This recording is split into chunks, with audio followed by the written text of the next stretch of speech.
Hello, everybody. Hello out there, and welcome to another debate dissection. We are starting off. Joining me is my co-host Ember. Likes in for Ember. Come on, give him up. You've got that stylish hat. I love the denim hat. That's awesome. I like this hat too. It doesn't go with many of my outfits, but Uh-huh. because of the holiday coming up on Monday, I got out my "Kiss Me, I'm Firish" T-shirt, and Okay. I'm like, if I'm doing the T-shirt thing, I'll do the hat thing. It'll be Yeah, great. that's fair. Totally Yeah, fair. Totally yeah. fair. How are you doing? How have you been? Busy. Oh my goodness, there's so much going on everywhere all the time. A lot of it awful, but some of it pretty damn cool. Okay. Well, we got to keep you out of trouble somehow. That is that good or bad? I don't know. But busy, too busy, maybe. A little too busy. I was Yeah, fair. so I did my daughter's back for spring break, my youngest, and her birthday Hmm. is in the middle of next week. So we did a moved over birthday today. But because Yep. she's only in town for 1 week, grandma also had a time slot today. So we had to kind of Right. rush it. So I was zipping around trying to get everything done early, like, make sure the Hmm. cake, we had an ice cream cake, and make sure that it's like ready and I have Oh, the yeah. candles in place. And since I don't smoke anymore, making sure I have a lighter to light the candles was sort of important. And Yeah. yeah, I'm like having a tism this morning. I almost left Hmm. the house without my teeth because I was rushing so much. Wow. Wow. So yeah, it's Yeah. one of those. But I mean, I it was a nice remember. time. I remember when I gave up something, I got the same thing. Like I'm like, I was so used to having a lighter everywhere I went that I was sort of like, wow, okay, I don't have one. Yeah, I know that feeling exactly. Yeah, it's you know, rubbing two You, sticks together somewhere. mhm. Well, so a good question was asked. What's the debate section about? This is a weird one because I really had to search for this one. So be prepared. It is old and the sound goes crazy at a certain point. It's not a good quality sort of audibly. I guess we're here to discuss the quality of the debate itself, not really the production values. But they don't really say what it's about. I think it's from about 9 years ago, so about a decade ago, and I think it is discussing. So Christopher Hitchens wrote a book that's really famous about that time called "God Is Not Great," where he points out sort of all of the absolutely atrocious things that not only religion but also the God in the Bible and Quran and all kind of things are reputed to do. So I think they are sort of debating that is God great kind of thing. So um, which it gets a bit weird because I think that um, it's sort of that sort of suggests to me in a certain way that a God exists. That if you're discussing if it's great, but obviously he isn't talking about whether God, you know, a living, an actual God is great. He's sort of saying, Mhm. hey, the character of God. Was he the one that sort of said that he was the most or the vilest character in all of fiction kind of thing? Is I think how he described him, Yeah, something I like that. I actually just finished the book, and he says something very close to that in there, Yeah. fairly early on.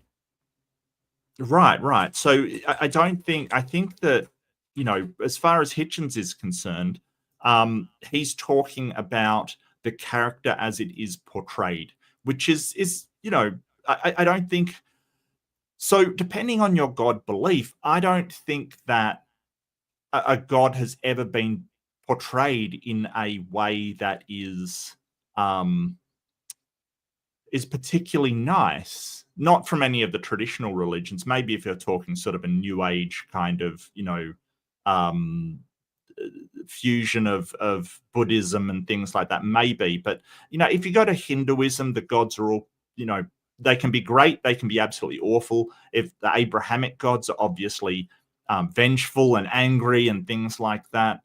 I don't think that anybody has portrayed, Greek gods can be absolutely nasty.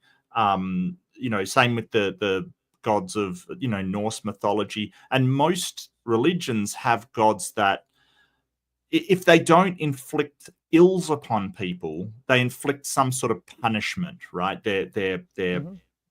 because obviously the human condition is that we suffer during our lives. You have, everybody seems to share this commonality of, yes, we have good times, and yeah, sometimes life sucks. That's just seems to be a thing that happens to Yeah. everybody. It's kind of an So, origin of religion sort of thing, where, like, mm, why do sometimes we get blessings and sometimes we suffer what seems to be right. completely needlessly? Oh, well, there's fickle powers. Sometimes we please the Yes. gods, sometimes they're just being dicks. Yeah, and plus, it's stuff like the Greek gods, they can sort of say, hey, this god is being nice to me because, I had fair weather when I sailed, so Poseidon's being nice to me. Yet, my friend was struck by a lightning bolt. Zeus is angry at him, kind of thing. So, Hmm. pantheons of gods can sort of easily explain why good and bad things happen, because it relies on the sort of gods doing all kinds of stuff. And by the way, we know now that lightning bolt was due to him wearing bronze armor in a rainstorm. But it's Yeah, I mean, well, that's sort of the flip side of it is once you start to take those sorts of explanations as too literal, then you start to see every time a bad thing happens to someone, they must have done something to piss off right, the god in right, charge of that. yeah, exactly. So but I don't think there's ever been a completely benevolent God, but I think that that's understandable considering that no one has a completely benevolent life, towards them. Yeah. Stuff always goes wrong. But I'll get this up. Don't forget to. I'll do it when I start. Don't forget to like and subscribe. But I'll actually check if I've got any of the memberships left to give out, because I'm not sure I have. Yeah, middle of the month. Um, Hard to say. Middle. Yeah, I don't know. I do not. Okay. All right. Well, just checking. Just checking. I do like to get rid of them early because I will forget, and that's terrible. Also, it's Let's see. fun. It is fun. Yeah. I always do like doing the call outs. I don't know why. Something about it. I don't Okay. know why larger channels, as I understand it, I don't know for sure, but there's like certain tiers. They don't tell us the tiers, but at higher tiers, you get more memberships to give away. I don't know why the Hmm. bigger channels don't do that because it's freaking fun. Do they even know? I You would don't hope know. so, right? You would hope so. Oh, left-handed Jedi, thank you so much. Oh, what a guy. Like, seriously. Okay, we've got Madman, John Mondragon, Johnny 46BA, Martino, Berto, and my unfinished Sock. So 5 readerships going out. Winner, chicken dinner, and please enjoy your emotes and other benefits. Please do. Huzzah! Um, uh, the days of old is not the days of new. Please recognize it. Well, we do. I mean, we don't do presentism, right? So presentism is basically judging people back in times where they didn't know these things by what we know now. We don't judge them for that. We go, yeah, it's understandable they didn't understand. They had no knowledge of electrons and how, electron flow happens and the conductivity and things like that, resistance and ohms. That's something that we know now. But at the same time, people that claim to have some sort of esoteric knowledge, wow, that sucks, esoteric knowledge, the god should have known about these things, but they don't. So it's not, we don't judge the people. We judge the you know the god, basically the idea that they had access to somebody that knew everything. But yeah, no, I'm certainly not engaged in presentism. Absolutely not. Absolutely not. I think that somebody sort of said that it was our first attempt at philosophy. It was our first attempt at science. It was our first attempt at all of these things. And I think it was Hitchens who said that too. probably, I mean, he said a It lot was our that's very, crudest very, attempt. Yeah. yeah, absolutely. Well, Jedi, I mean, look, they were very smart, right? No one's saying that they were stupid. We have built a system of knowledge up from mistakes, basically, from screwing it up. You know, like we screwed it up. We blamed, you know, we had illness blamed upon supernatural things. We had mental health issues blamed upon demons and spirits. We screwed it up, and we learnt slowly over time that we were wrong, updated our information, and built this knowledge. It wasn't that they were stupid. It's just that's how technology progresses. We hand it down. So yeah, it isn't their fault, but I think that maybe some of them were geniuses. That's the thing. Being a genius doesn't give you any more access to information. Like if you were just an average person, you know, you went through high school and went back in time 200 years, you would, you know, your level of knowledge would be so far above everybody else's. So we've got to separate intelligence from knowledge because they're two very different things. And you can be a genius and still wrong. Oh, yeah. Yeah. I'm looking at you, Newton. I'm looking at you. I was thinking of Dawkins. Oh, yeah, absolutely. Yeah. I mean, anybody can be wrong. That's the thing. You know, all right. Do you want to start this off? And we will. This isn't a very long one. It only goes for an hour and a half, and that includes questions. I don't think it's a very long question time, but it's not a very long one. So we'll see how we go. But do feel free to talk and give feedback and stuff like that. Of course. Yeah, see what we got. Christopher, I would like to start with you. What have you got against God? Good grief. So it hadn't really sunk in on me that as you were being ordained, when I was 9, I was just getting out of there completely. It was 9 when I thought I saw through it, when my biology teacher told me that God was so good as to have made vegetation green because it was the color most restful to our eyes. And I thought, Mrs. Watts, this is nonsense. Yeah. That's what I thought when I was told by somebody that the moon was exactly the right size for the eclipse, kind of thing. Not understanding perspective, you know, is Thanks, like P-Town. Thanks, P-Town. Holding up a coin, you know, in front of the sun and going, look, the penny is the exact size to block out the, you know, it's just perspective, and it's not even anyway, like it doesn't even cover the sun sometimes. It's why you get the corona around the eclipse. Like it's really funny to think that way. But yeah, the green because of the rest of your eyes.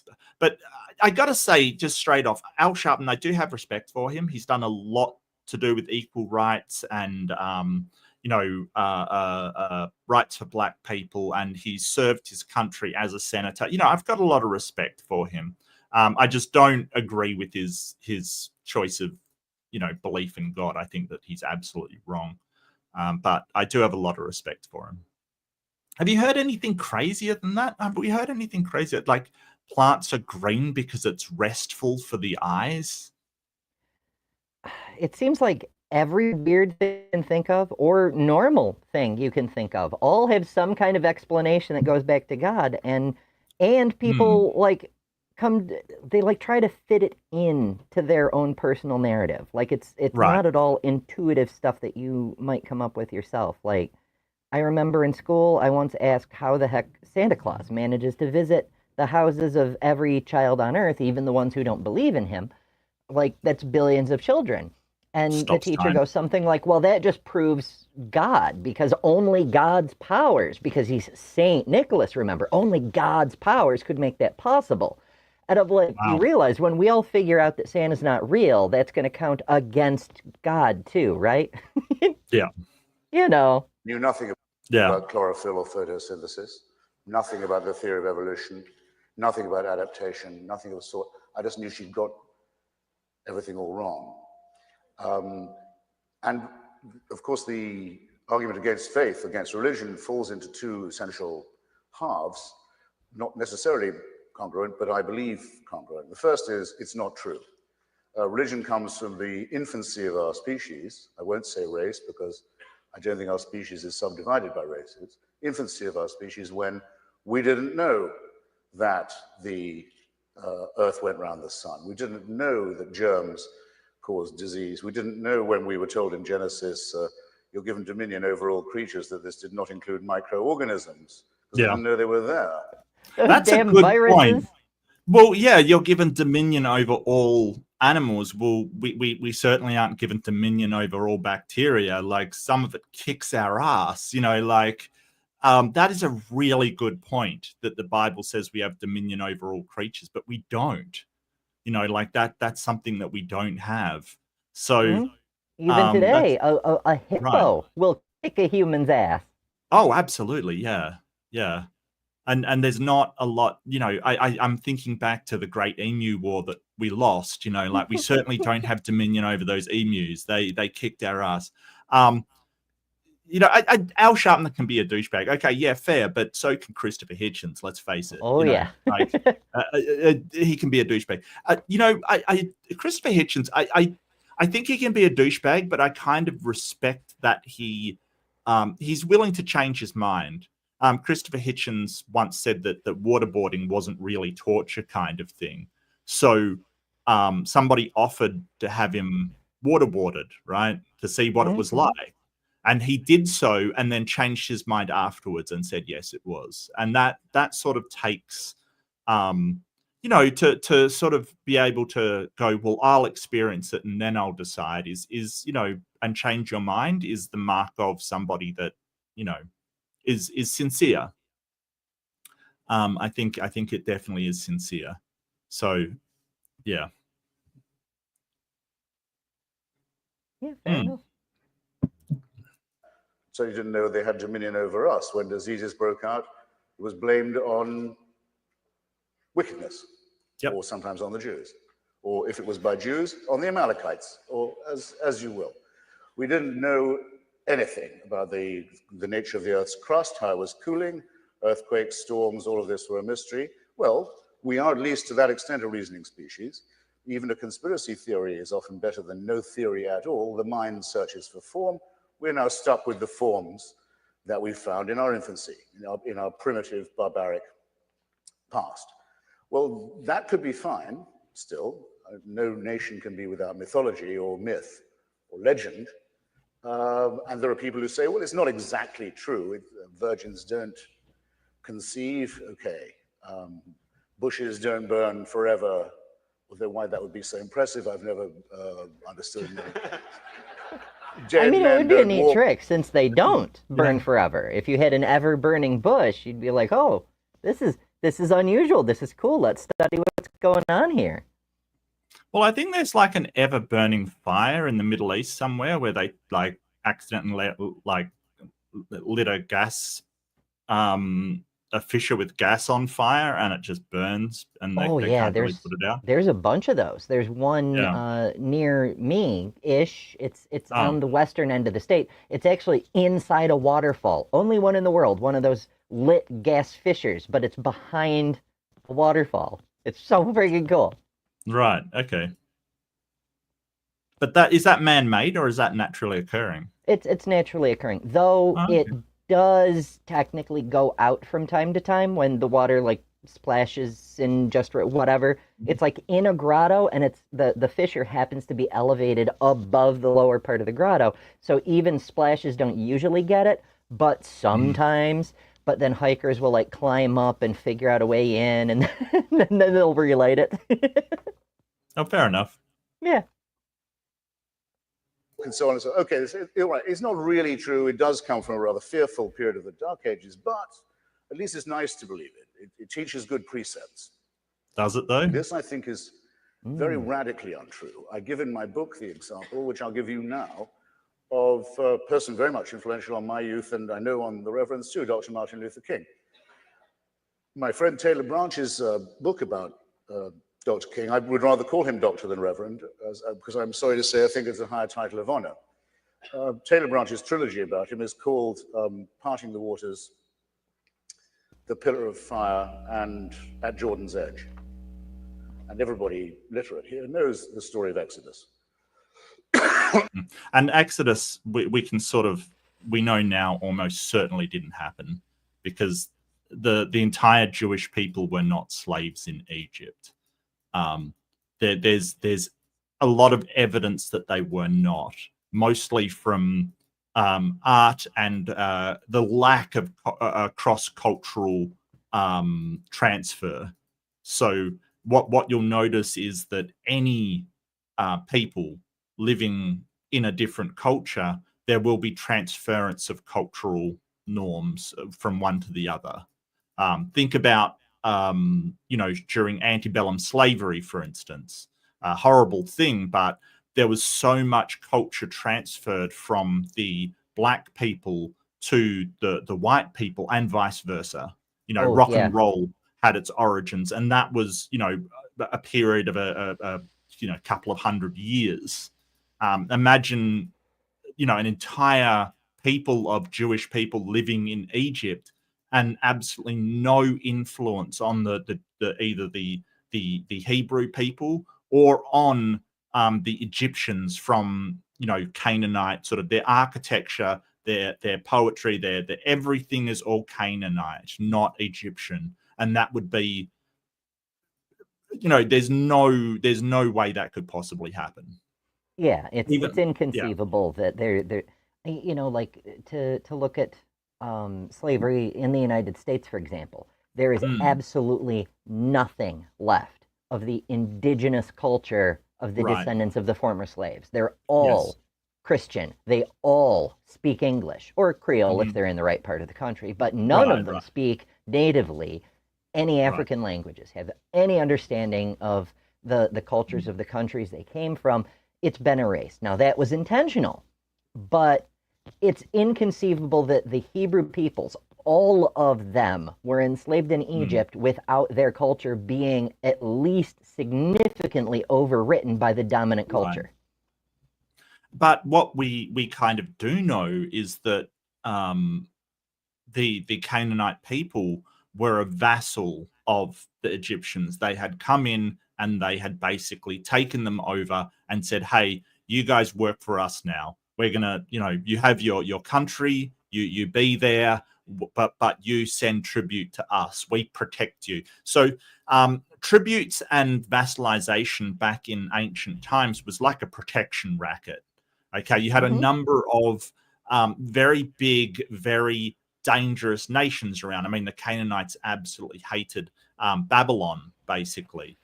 Babylon was one of the major powers in the area. And do forgive me if I get anything wrong. I'm not a historian, but this is what I understand. Egyptian was a major player. Obviously this is before Rome really, took off. And so there was a lot of city-states of Rome, but they weren't sort of one of the major players in the area. Assyria and places like that.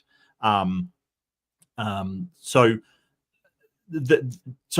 basically a country would come and there would be a smaller sort of nation around like the Canaanites, and they would come in and they say, hey, there's some dangerous people out there. We'll protect you. By the way, you don't have a choice about it.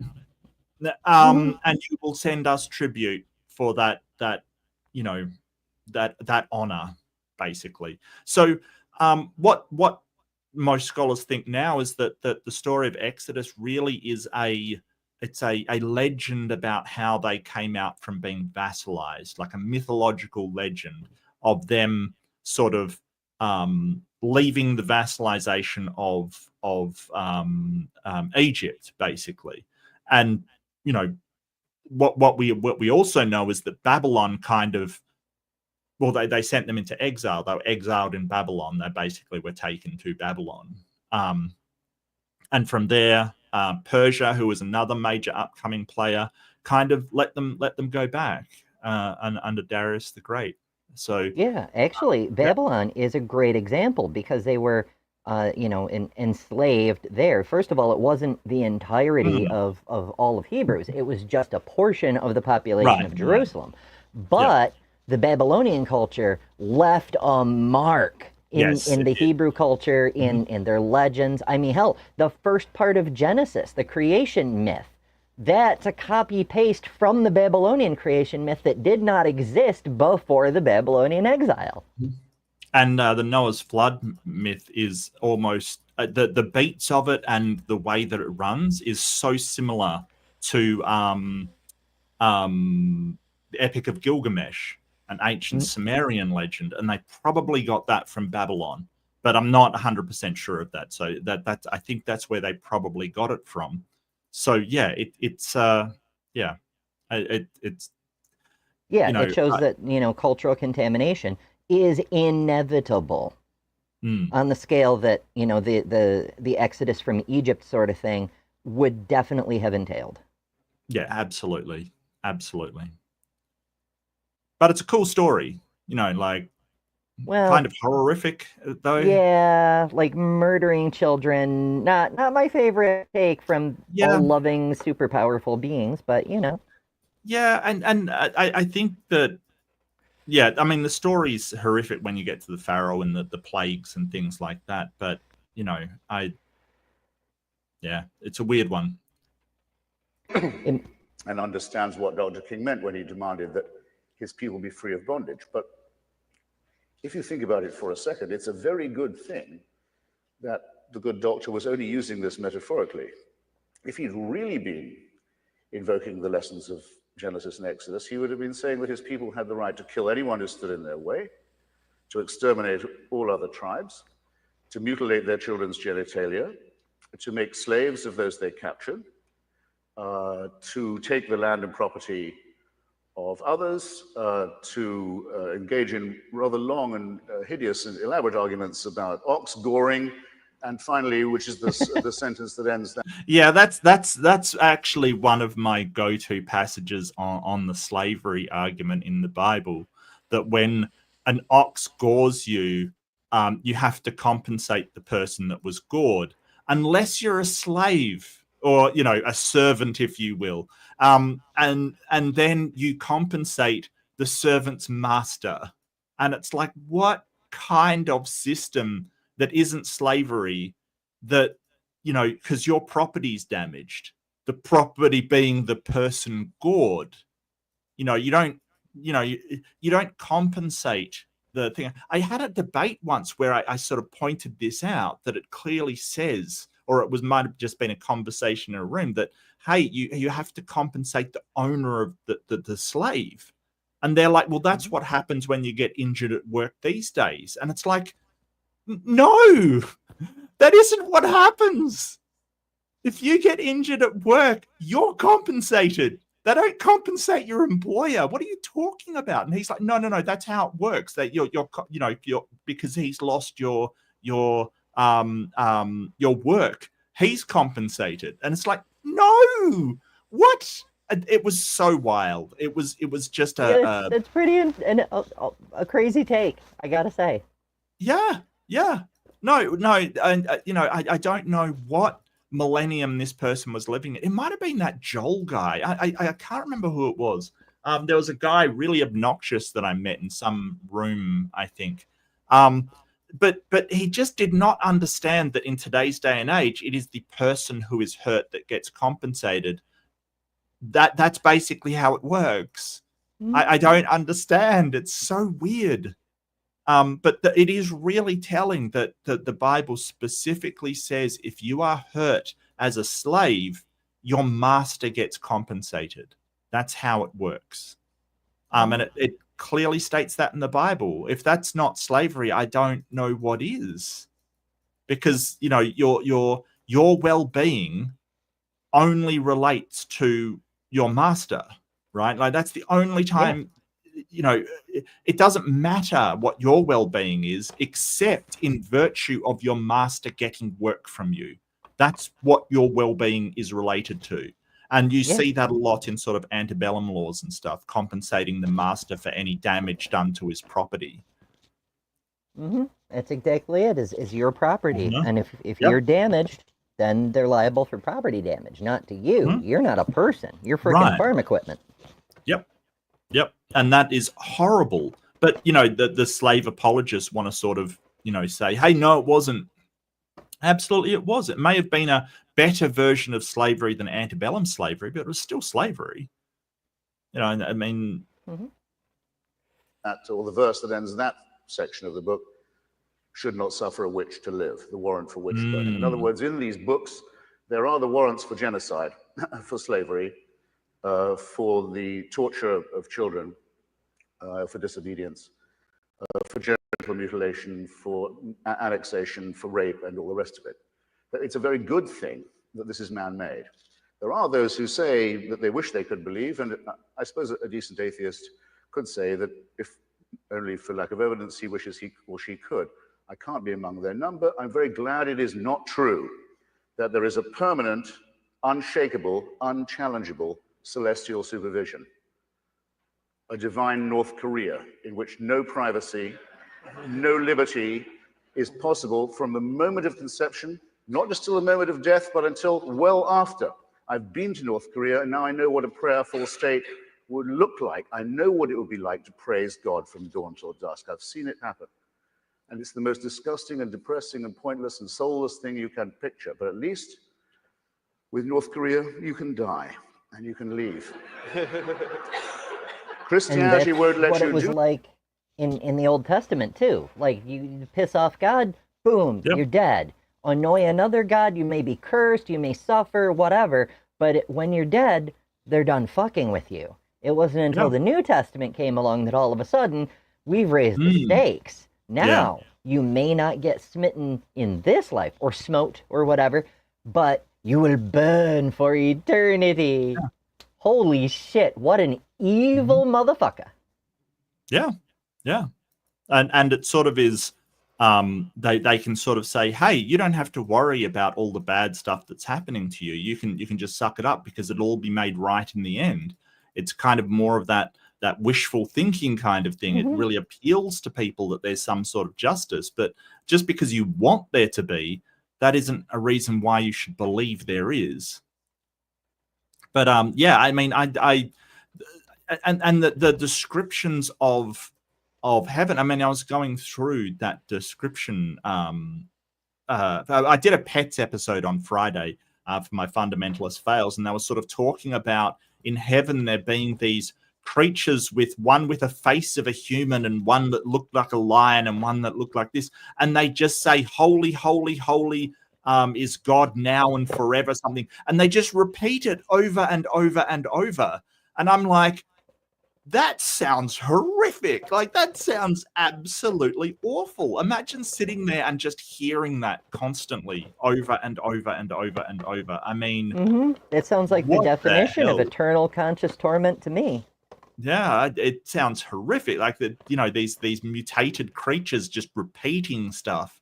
It sounds like a fevered nightmare, to be honest with you. But you know, doesn't sound good. And what like the description was like, they have eyes without and eyes within, and it's like, what the hell? It's just this awful description, and they're like, oh, that sounds amazing. I don't know what you're reading here, but that doesn't sound amazing to me. It's like a friggin' Stephen King. Do you think Stephen King was inspired by the Bible? I bet he was. Maybe. Maybe. Probably not the inspiration that they thought they were going for, but maybe. That was, I mentioned another thing about the Old Testament. The Old Testament may have, any Jews and Christians who like it may like this too. They may have genocide, rape, racism, all the rest of the things I've mentioned, but it never mentions punishment of the dead. When you're done, when you're in the mass grave into which you've been thrown as an Amalekite, it's over. Not until gentle Jesus, meek and mild, is the concept of hell introduced. Eternal torture, eternal punishment for you and all your family. Did I get ahead of Christopher? Yeah, no, that's fair. I stole his thunder years after the fact. Well, I mean, yeah.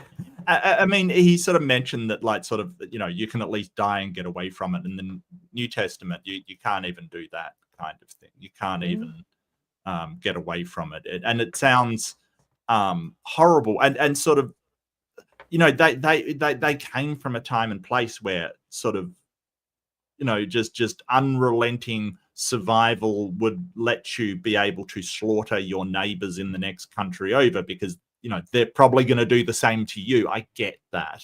But sort of going into the modern age where we're like, well, you know, those people in the other country, well, we really know that they're not really any different from us.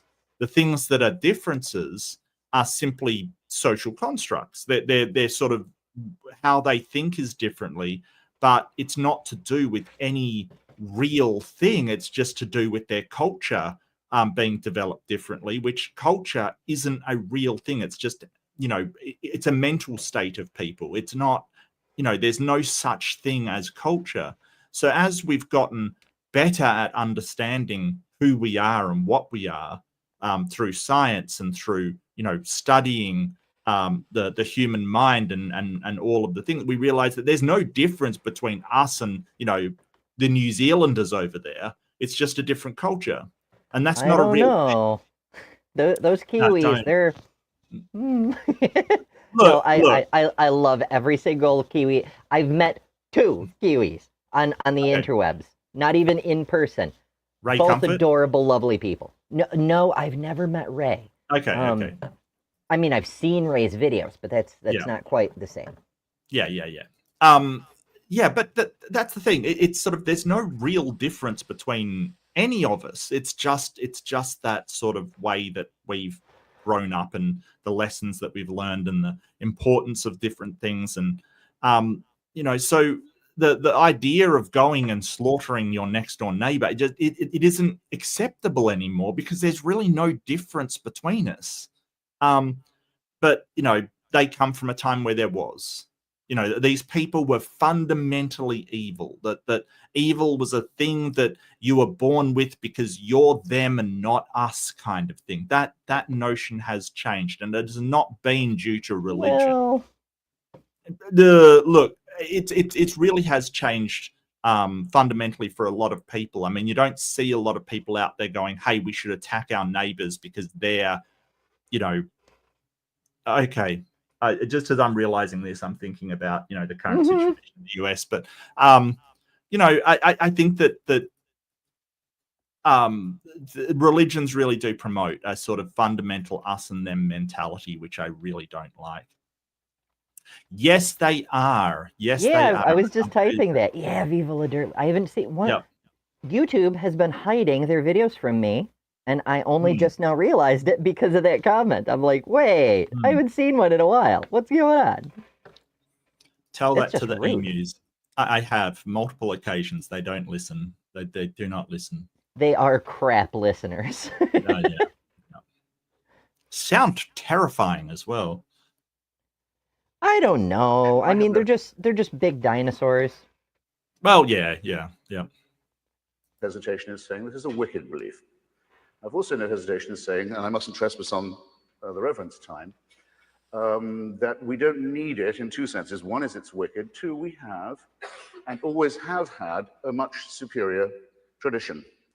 We know that Democritus and Epicurus worked out in ancient Athens the world was made of atoms, that the gods did not exist and certainly took no interest in human affairs.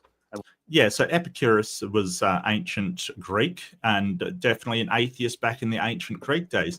So if you ever hear Christians go, oh, we get all of our stuff from Christianity, everything comes... No, absolutely not. Absolutely not. Like, and this is the thing. They'll sit there and they will reference Aristotelian logic, basically, the laws of logic and these really Aristotelian ideas, from Aristotle. And it's like, but those didn't come from Christian. Aristotle was a lot of things, and he definitely believed in gods, but it definitely wasn't Jesus. Let me give you the tip right now. Like, the fundamental things that you're using was penned by Aristotle, not Jesus or any of his disciples or anything. It's definitely not a Christian idea, or even a Jewish idea, or a Hebrew idea, or a Canaanite idea. It wasn't. It was ancient Greek. It's very strange for them to claim everything. Maths originally came from India.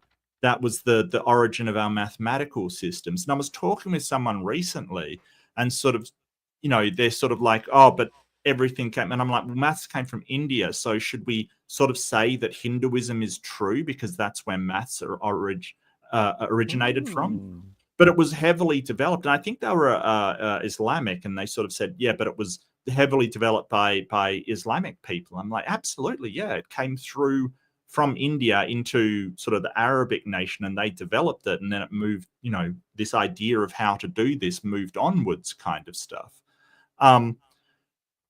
But as I said, you know, really it seems like these ideas, everything comes from humans, not any particular religion. So, you know, I don't think anything comes exclusively from Christianity or Islam or any, you know, or atheists or scientists. You know, these ideas just come up from humans generally. So why are Christians claiming that everything comes from Christianity? I don't know. It seems to be the fundamentalists that think that, you know, because God created everything, that he gets credit for everything, and therefore you have to be Christian because, you know, it's weird. The pre-suppers, they have some very strange ideas. Mm-hmm. No, I refuse. I refuse. They're bloodthirsty. No, absolutely not. Absolutely Well, not. Find someone else. I mean, they're thirsty. It isn't always blood they're after, though. Would be foolish to do so. It would be wicked if they did. We have the tradition that brings us through Galileo and Spinoza and Thomas Paine and Voltaire and Thomas Jefferson. Yeah, so he's talking about the Enlightenment, right? And so a lot of these ideas of equality and the social contract and sort of how to set up in the modern age did not come from Christians, right? This is the thing that they don't want you to know, that they sort of skip over and say, hey, Christians stopped slavery. Well, no, the Enlightenment stopped slavery, and there was a lot of different people who gave opinions. Voltaire, for instance, was famously atheist, and he sort of broke the back of the Catholic Church. Like, why should we listen to the Catholic Church? You know, the Enlightenment was a lot of thinkers, and Christian ones among them. But there was also atheist thinkers like Voltaire and Jefferson and people like that. There was deists as well. A lot of the founding fathers were actually deists. They weren't Christians.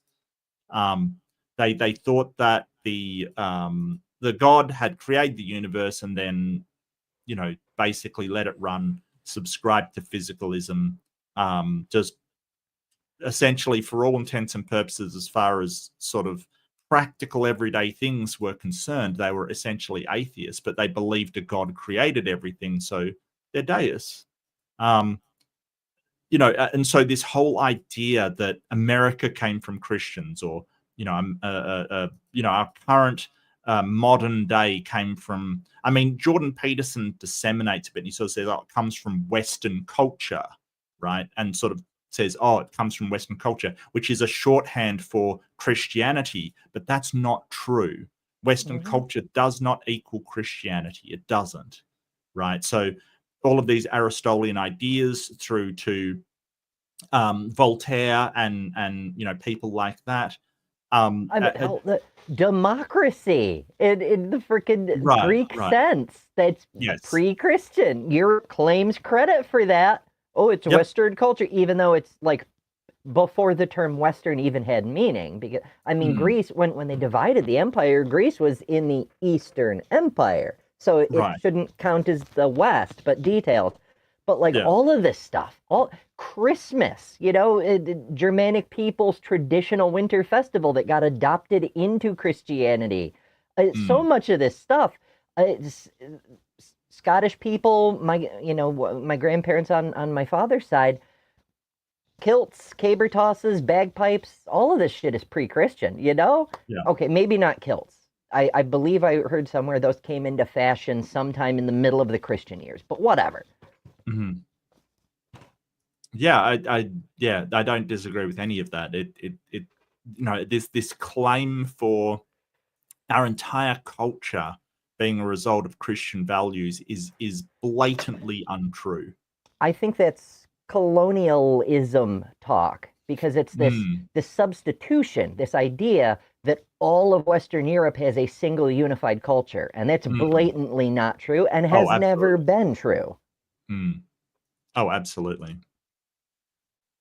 Bertrand Russell, and Albert Einstein, men of great wisdom and insight, by all means struck by the awe-inspiring character of our universe, by all means open to devotional music and architecture and poetry, by all means aware of the transcendent, but look through the Hubble telescope if you want to see something that is awe-inspiring. And don't look to blood-stained old myths. Now, why now? Why am I doing this now, people ask? Well, I'll tell you why now, because in the last few years, it's become impossible to turn a page of a newspaper without being, as the religious would say, offended. In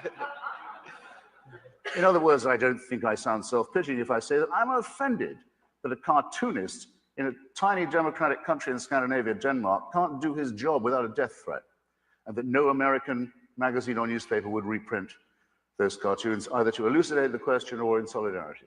I'm offended that civil society in Iraq is being destroyed, leveled by the parties of God. I'm offended that people in this country believe that they have the right to advocate the teaching of garbage to children under the fatuous name of intelligent design. I believe that we're, I thought you'd never clap.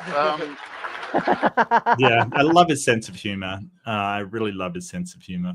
And yeah, and that hasn't changed from today. If people ask why you're doing this, you know, like it's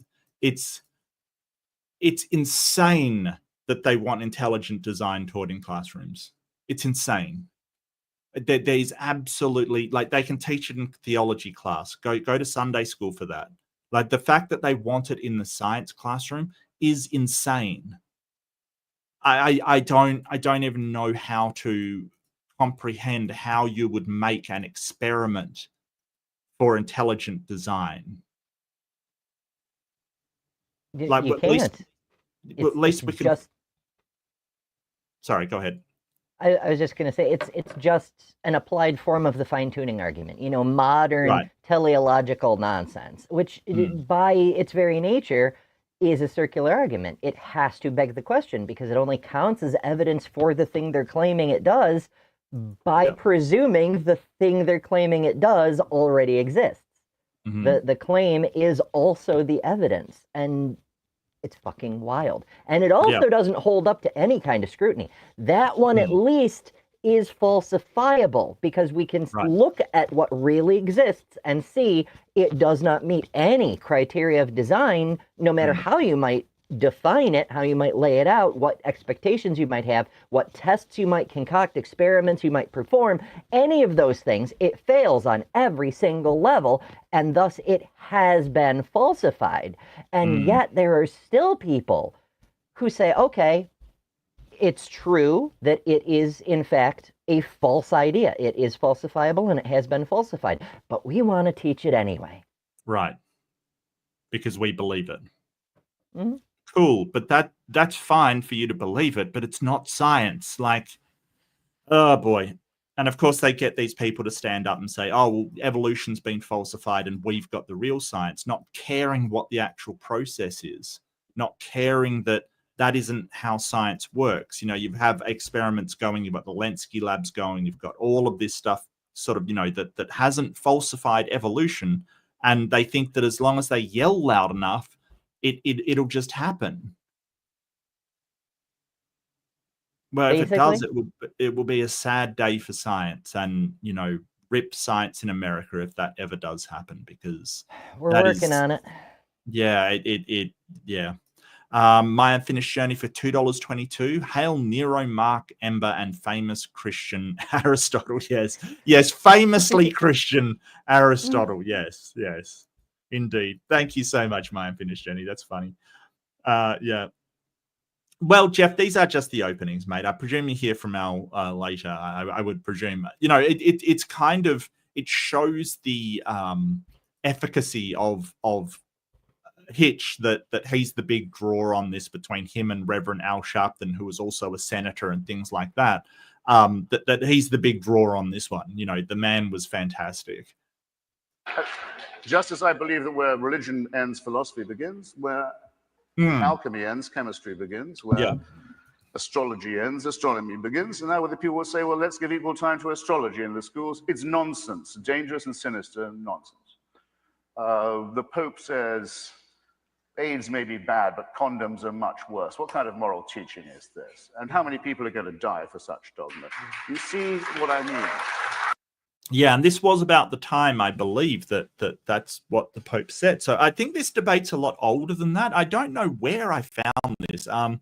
It just sort of is like it's a lot. This was sort of back in the early 90s kind of thing, and that's literally the Catholic Church's stance. That was literally their stance.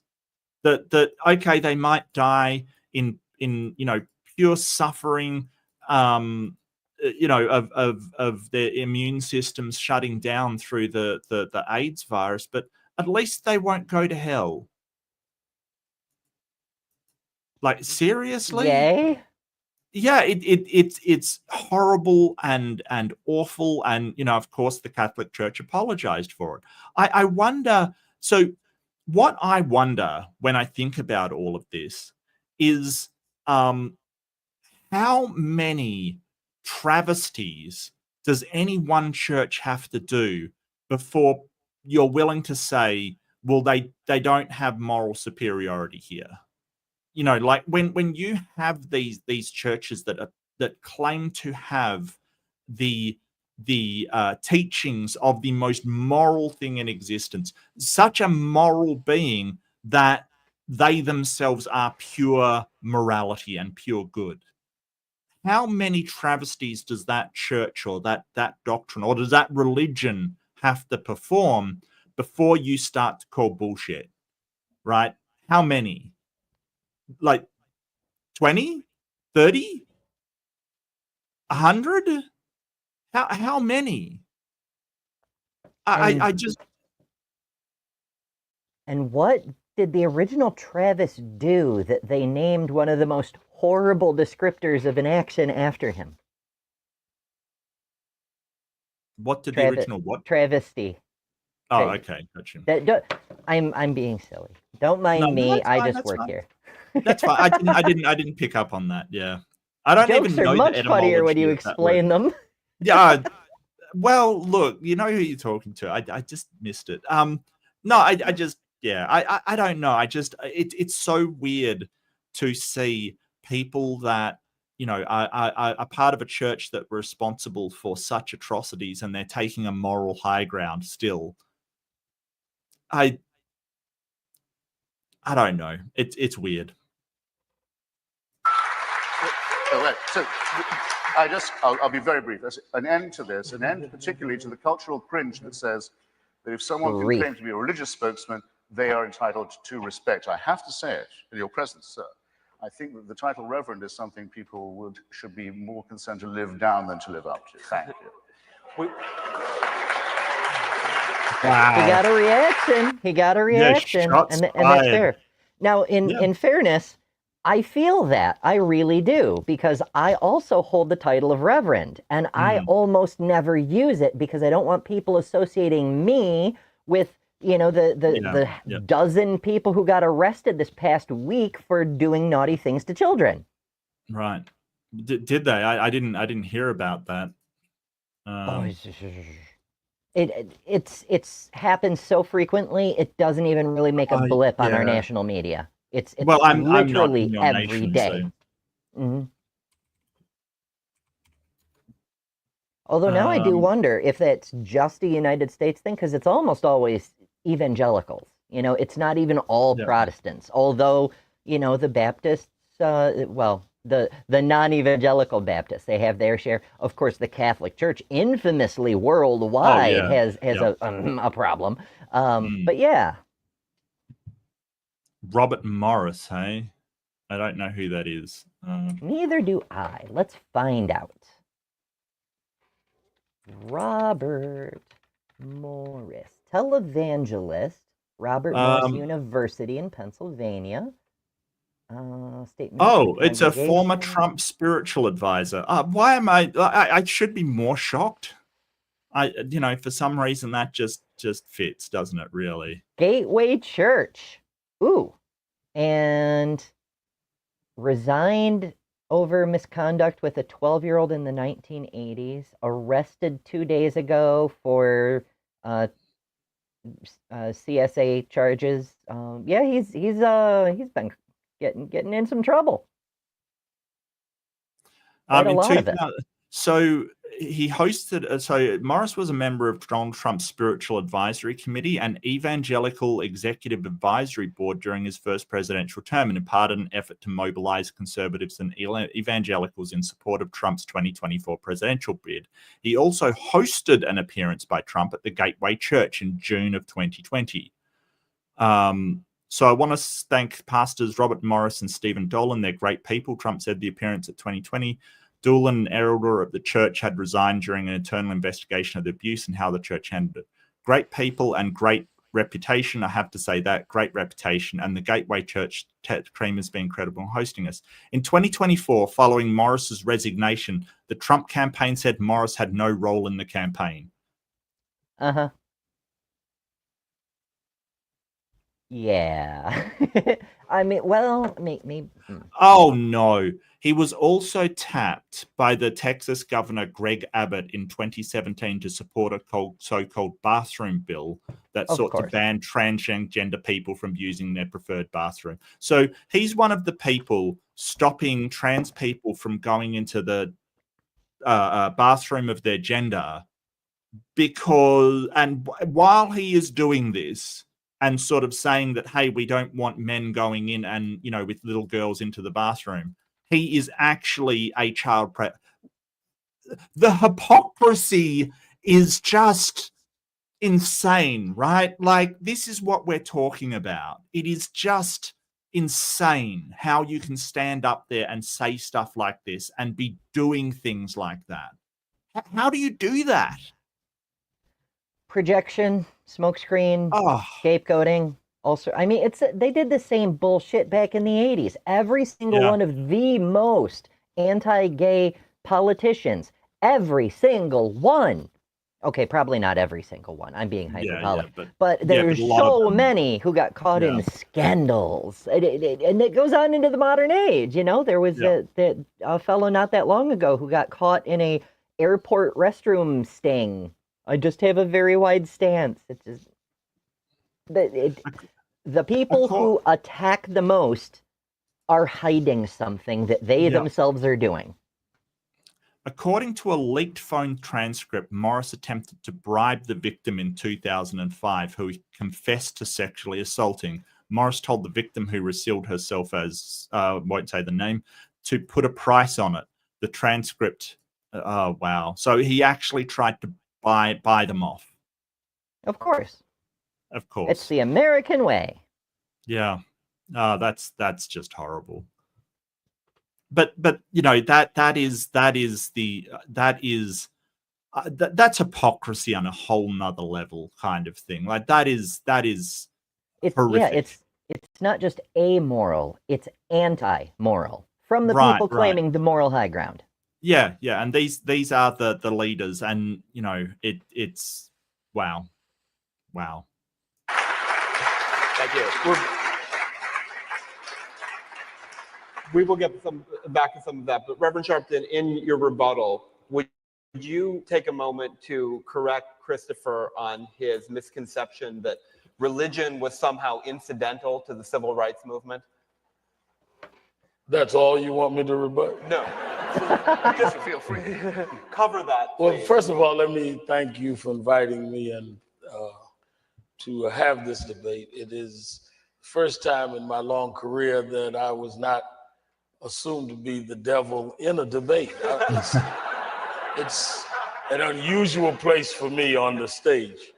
So I couldn't turn down representing God and the divine in a public encounter. But I think that several things in rebutting with Brother Hitchens says, you don't have a problem with living up or down to being brother, do you? Damn right.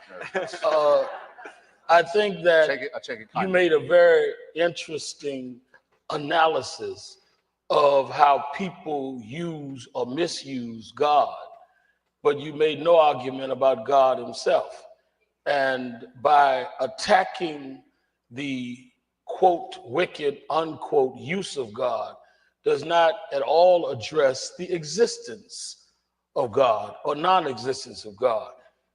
Yeah, so this is a weird tact. I think that I'm not sure what the debate topic is. Is it that God exists, or is it that because I found a couple of sources on YouTube for this, and neither have what the title of the debate actually was or the proposition actually was. So I still don't know. Yeah, one says it was about the existence and nature of God. Another Okay. source describing the debate said that it's in reference to Christopher's book title, which may be why they mentioned it at the very start, whether Right. or not God is great. And Right. and Sharpton, he's dodging a little bit, but he does So- raise a semi-valid point in that whether the followers are horrible beings doesn't reflect necessarily on the God. Well, yeah, Sort that's of. correct. Yeah, well, it really does depend a lot, right? So, it is a valid point that, hey, all the followers could have got it wrong. But if you take the classical God of theism, omnipotent, omnibenevolent, omniscient, and he produces a book which they believe that's just freaking awful, then the God is kind of responsible for that. If you think Yeah. it has been sort of, what do they say? It's been Divinely inspired. yeah, divinely inspired. Thank you. So I think that that's a valid criticism of God's character. If he divinely inspired the book, I think that's a valid criticism.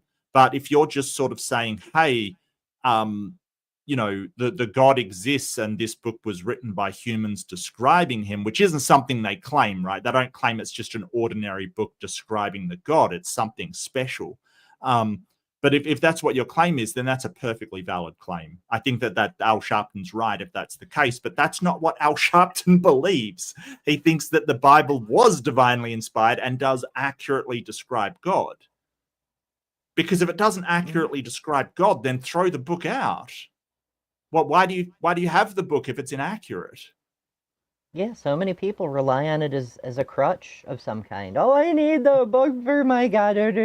Well, if you think your God is not the same as the horrible monster described in this book, then you don't actually need the book. You're already believing in a different God, you know?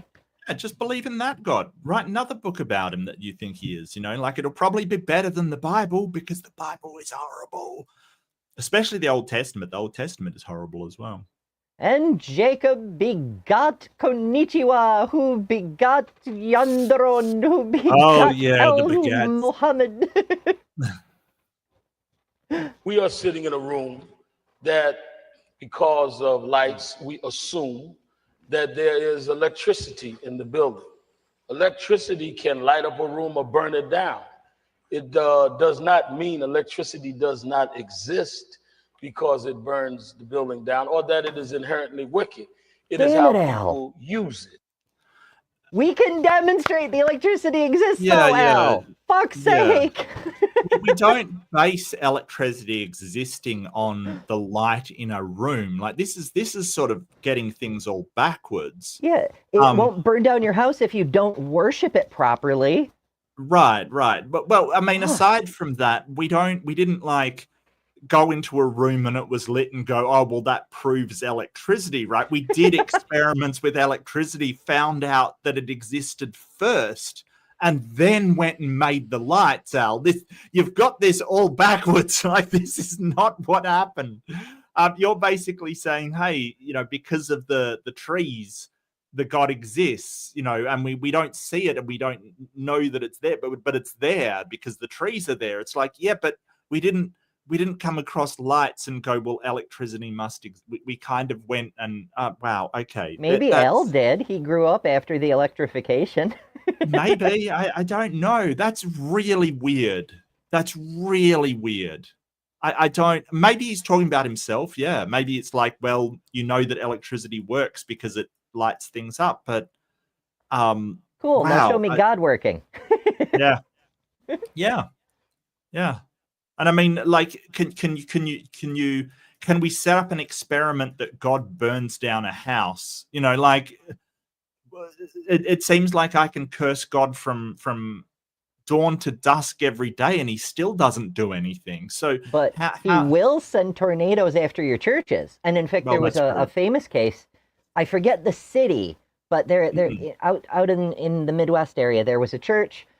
They opened the church, it got struck by lightning and burned to the ground. So they held fundraisers and they did meetings like out in the parking lot or in other churches that would host them and shit like that. And they rebuilt their church.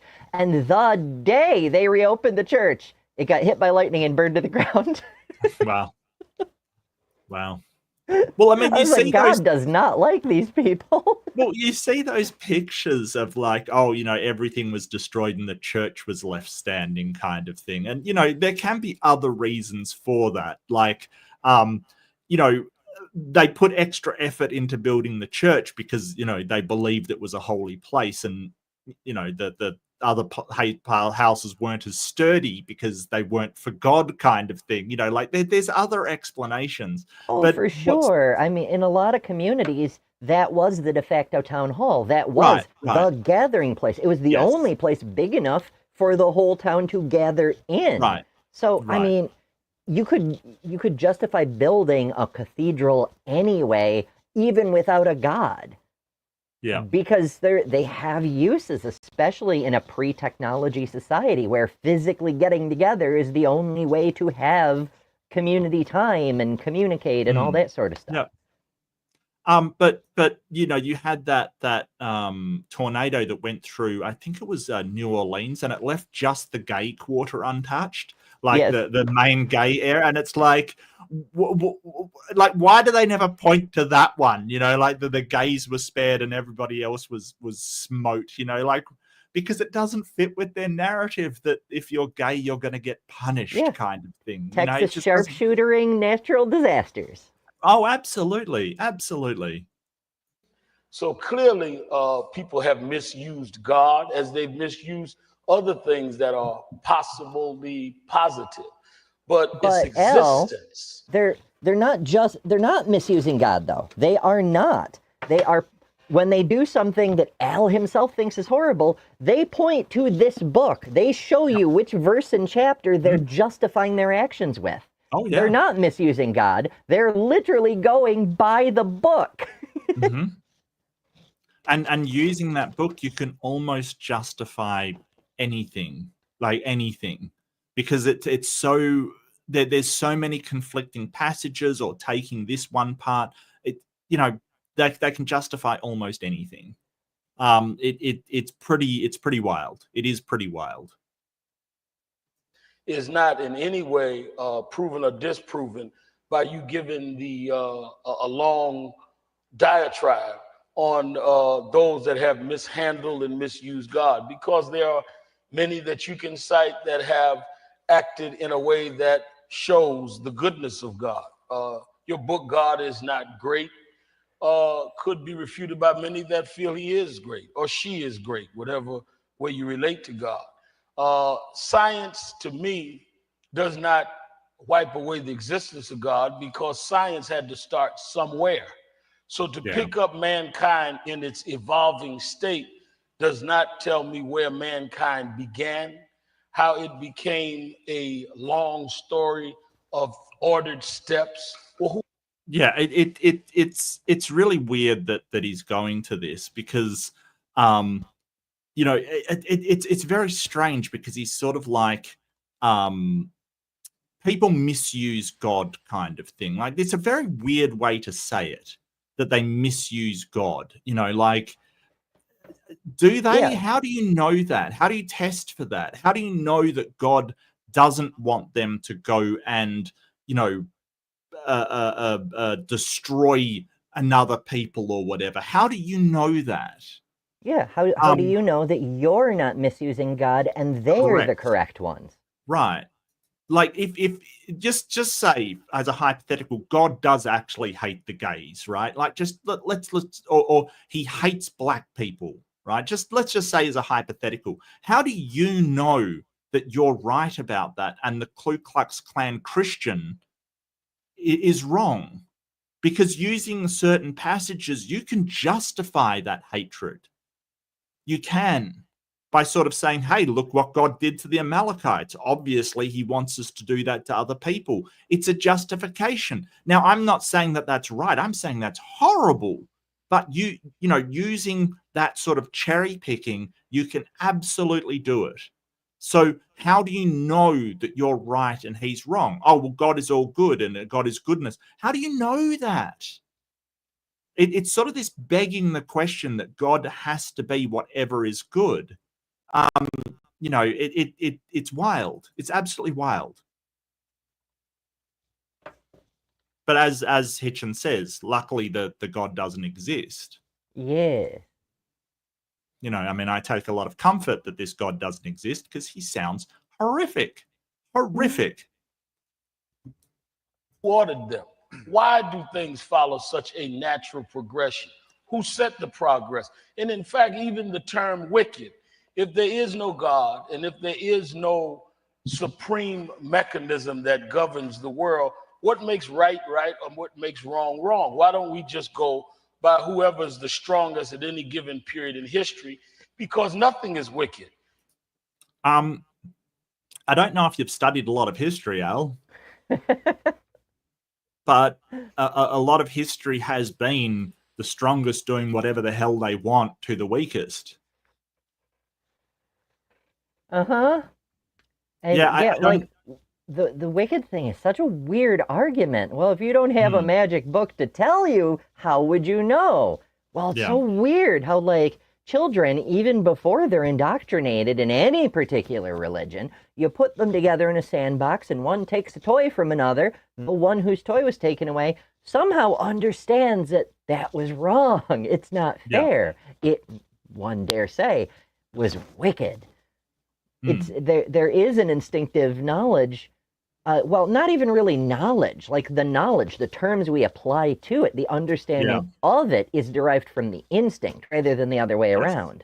Yes. So that's sort of reciprocity. You understand that isn't fair, right? That you know, you had the thing and then you're taking it away. You no longer have it, they then do. You know that that's not fair. And hopefully the other child has a sense of empathy. They will understand how you feel when you are upset. Like, that's the whole thing. And you don't have to teach that either. Children will actually understand when another is upset. I mean, they might not do anything about it, but they do understand that child is upset. You know, so there's this whole thing of, well, there's no right and wrong if there's no God, is just, it's nonsense. It's absolutely nonsense. Absolute nonsense. Because whoever's in power at the time would determine what is wicked and what is not wicked, because there's no real moral code, because there's nobody to judge that. No. So he's skipping over a lot of stuff. Like, don't get me wrong. Like, so the ancient Hebrews, they weren't enslaved by the Babylonians or, you know, taken in exile to Babylon because, you know, they said, oh, God decided to do that to punishment. No. In reality, we know that the Babylonians were a lot bigger. They had a lot bigger army, and they just did whatever the frig they wanted. They just went and they did it because they just had the bigger army. I mean, you can justify God, you know, allowing it or whatever, saying, hey, they were being punished, or, you know, they were doing this or that or the other. Yeah, okay. Yeah, every time an army wins, well, God was behind us. Like, there's even a battle in the Bible where Yahweh gets his ass kicked, and it's, oh, well, the other God was stronger in that case. Yeah. And there's one where sort of, you know, God says not to go and battle people because they've got iron chariots. Like, seriously. They had a strong god of iron. I guess they were still stuck with bronze at the time. Maybe. Oh, maybe. You know, they might have had, you know, wicker chariots or something, you know, and they just, you know, God is specifically pointing out that superior technology is going to win. You know, so it kind of was a case that the bigger and stronger. I mean, you have sort of all of these atrocities that apparently God allows or even endorses according to the church, like the like Christendom invading the new world of America and you know, killing a whole lot of people, like a staggering amount of people on God's bequest to bring Christians to the savages, you know, to bring Christianity, which they so desperately needed, to the savages. But so it does seem to be a case of, in the past, the mightiest person did make all the decisions. Now, should that be the way it is? Well, no, it's not conducive to a society that progresses and flourishes. But there's nothing to stop them, it seems. Like, if Putin wants to actually go and invade another country, is God stopping them? No. So what are we talking about here? Is it right to do so? No, I don't think so. I think it's sort of going to be harmful to not only the people who he's attacking, it's going to be harmful to his own people and himself. So no, I don't think it's right.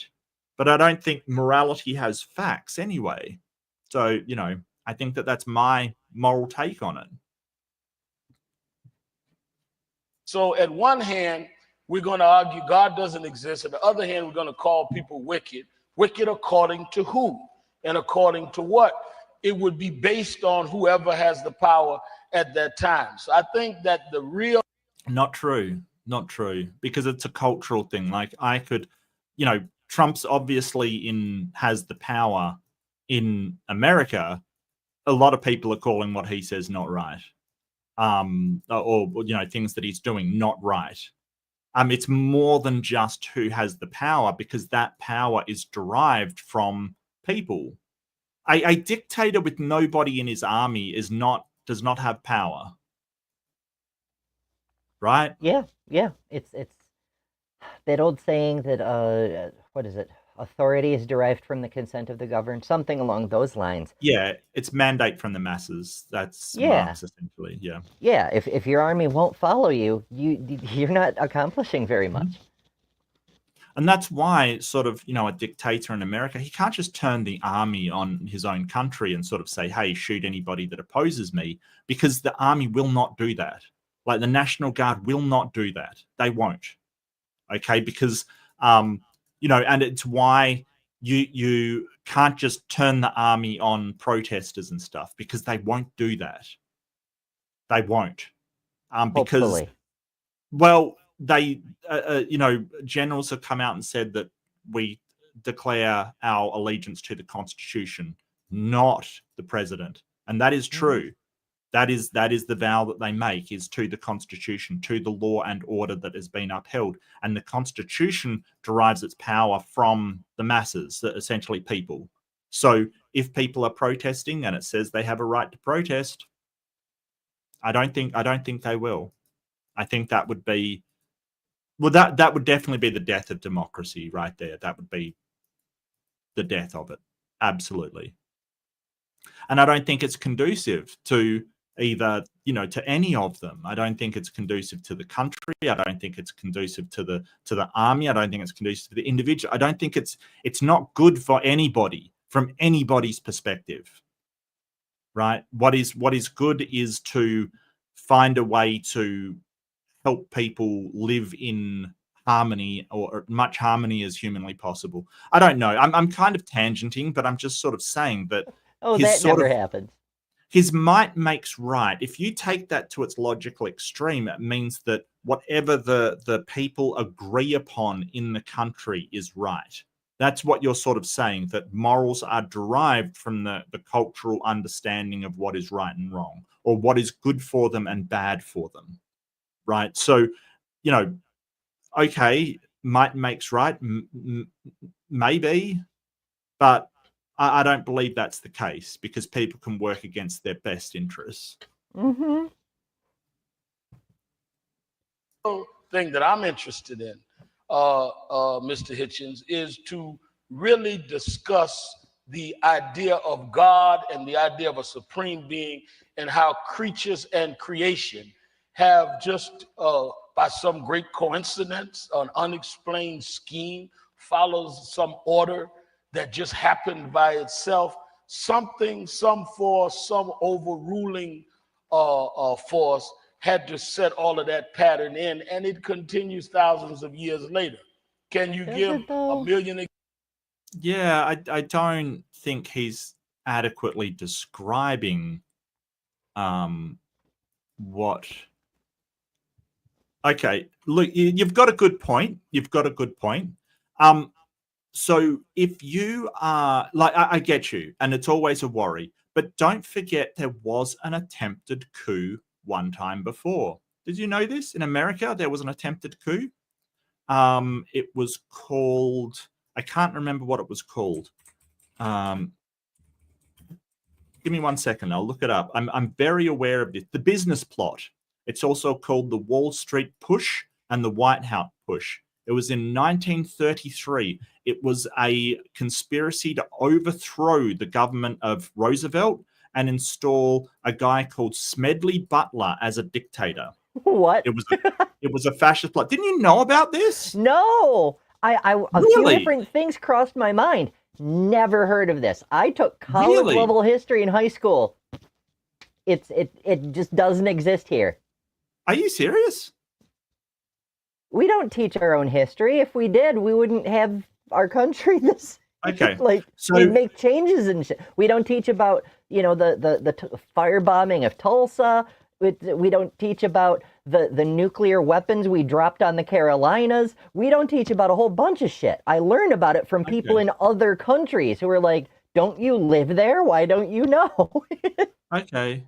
So early in the committee's gathering of testimony, most major news media dismissed the plot, with the New York Times editorial characterizing it as a gigantic hoax. When the committee's final report was released, the Times said the committee purported to report that a 2-month investigation had convinced it that General Butler's story of a fascist march on Washington was alarmingly true, and also alleged that definitive proof has been found that the much publicized fascist march on Washington, which was to have been led by Major General Smedley D. Butler, retired, according to testimony at a hearing, was actually contemplated. The individuals involved all denied existence of a plot. Historians have questioned whether the coup was actually close to execution. Most agree that some sort of wild scream was contemplated and discussed. So basically it was like these very, very rich people that, including some guy called Gerald C. Maguire, attempted to recruit him to lead a coup, promising him an army of 500,000 men for a march on Washington, D.C. and financial backing. Butler testified that the pretext for the coup would be that the president's health was failing. Despite Butler's support for the president in the election and his reputation as a strong critic of capitalism, Butler said that plotters felt his good reputation and popularity were in vital. And so they basically tapped this guy to try and overthrow the government, and he basically dobbed them in. He was a man of honor and said that it was completely against his principles, kind of thing. Fortunately, yes. Because a army of 500,000 people and, a very, very respected general at the head of it probably would have succeeded.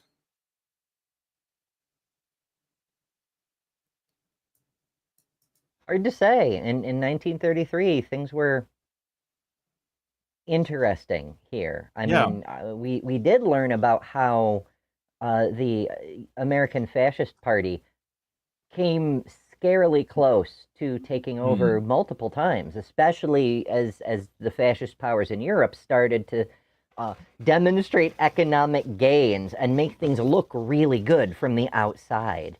Yeah.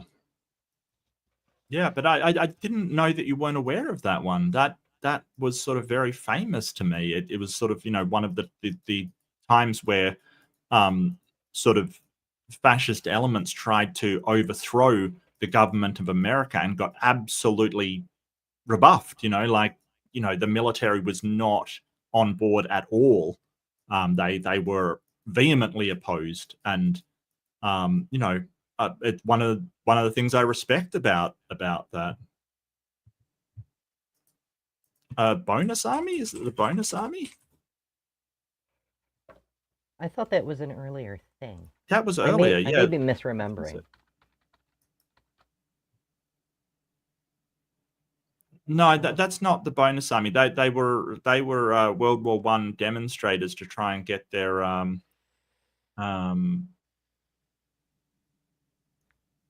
bonuses from the that they got Okay, accrued. I think I see the confusion. Apparently, there was in 1932, the bonus army did like a protest kind of march, but they were told to pack their bags and fuck off. It could well be that many of them, feeling not taken seriously, not being given their due, then later signed up with this push movement. Or at least it was believed that they would. I'm not clear, because I'm just hearing about this for the first time, if that army of 500,000 was just a promise made, or if they actually had people signed on, Corporate takeover. Well, that corporations and fascists go hand in hand. Okay, like this is what you've got to understand, that fascist dictators, they love corporations, because as long as the corporation is working for the benefit of the state, and they usually are. Like, don't forget, Volkswagen was a essential part of the Nazi regime, right? It was essential. They made all of their cars and trucks and things like that. Volkswagen, yes, that is the Hugo Boss made all of their uniforms. Okay, it was a corporation. Corporate takeover, and it's usually it will go hand in hand with fascism. It will, because the corporation will be allowed to make as much money as they want, as long as they're doing stuff for the regime. This is part of right-wing principle. So yes. Yeah, I did. And Smedley, he was like a winner of the all these medals and things. He was a really outstanding man. Oh, okay. He was part of that bonus army demonstration. Well, looks like they picked the wrong guy, because he absolutely dobbed them all in, or blew the whistle, as you said. Yeah, absolutely. I don't know why they wouldn't teach about that in America. Like, it's wild. It's almost like, they didn't want people realizing that fascist takeover has been a threat for almost 100 years now. Yeah. Well, I mean, there's other stuff like Bay of Pigs invasion and things like that. I mean, they just don't teach about that stuff. Did you learn about Bay of Pigs? Yes, that one I got. Okay. Although stuff like Remember the Maine, I only got in the AP history courses. And I actually did ask my teacher on multiple occasions. I'm like, we're learning all this stuff, which is great. I like learning the secrets of history and whatnot. But it makes me wonder if all this stuff isn't being taught to the muggles, because we need to keep things simple so they become good cogs in the corporate machinery. What isn't being taught to us? Like, how much more is being hidden? But, I mean, he doesn't know what he doesn't know either. Right. Back to the video. I've tangented enough. You know what I'm like. We're doing a thing, aren't we? Yeah. Examples of where people have misused that, where they've distorted it, where in the name of God or North Korea or other tragedies have happened. Yes. In terms of the civil rights movement. Oh, the best one where somebody has used Christianity to commit horrific stuff is probably the Taiping Rebellion. Have you ever heard of that one? I've heard of it. I'm not super well in depth on it. China. So China, around the time of the just after the Opium Wars, a guy appeared claiming to be the brother of Jesus, who created the Taiping Heavenly Kingdom, and tried to overthrow the government. It resulted in the deaths of 20 to 30 million people. What the fuck? Yeah. In the name of Jesus, the younger I dare say, if it was in the freaking 19th century, he'd be the much younger brother of Jesus. Much younger brother, yeah. Yep. Holy crap.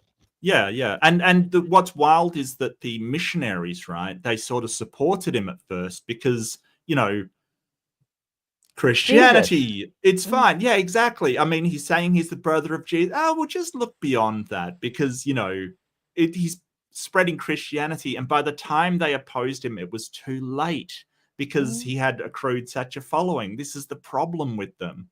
And so, yeah, that caused untold death because of Christianity. And, you know, if you're sort of saying, hey, that's not real Christianity, prove he wasn't the brother of Jesus. I'm Jesus's brother from another mother. I mean, yeah, you can do that. yeah. Typing rebellion. Like all of these stories, like it becomes suspicious that we never hear about this stuff. At a certain point, you're like, why do we never hear? You know, we're always hearing it, you know, when they've done missionary work, when they've done this kind of stuff, all the good that they've done, all of this stuff.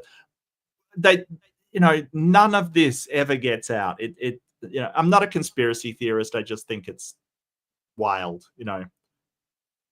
It was absolutely fueled by a belief in God and a belief in right or wrong.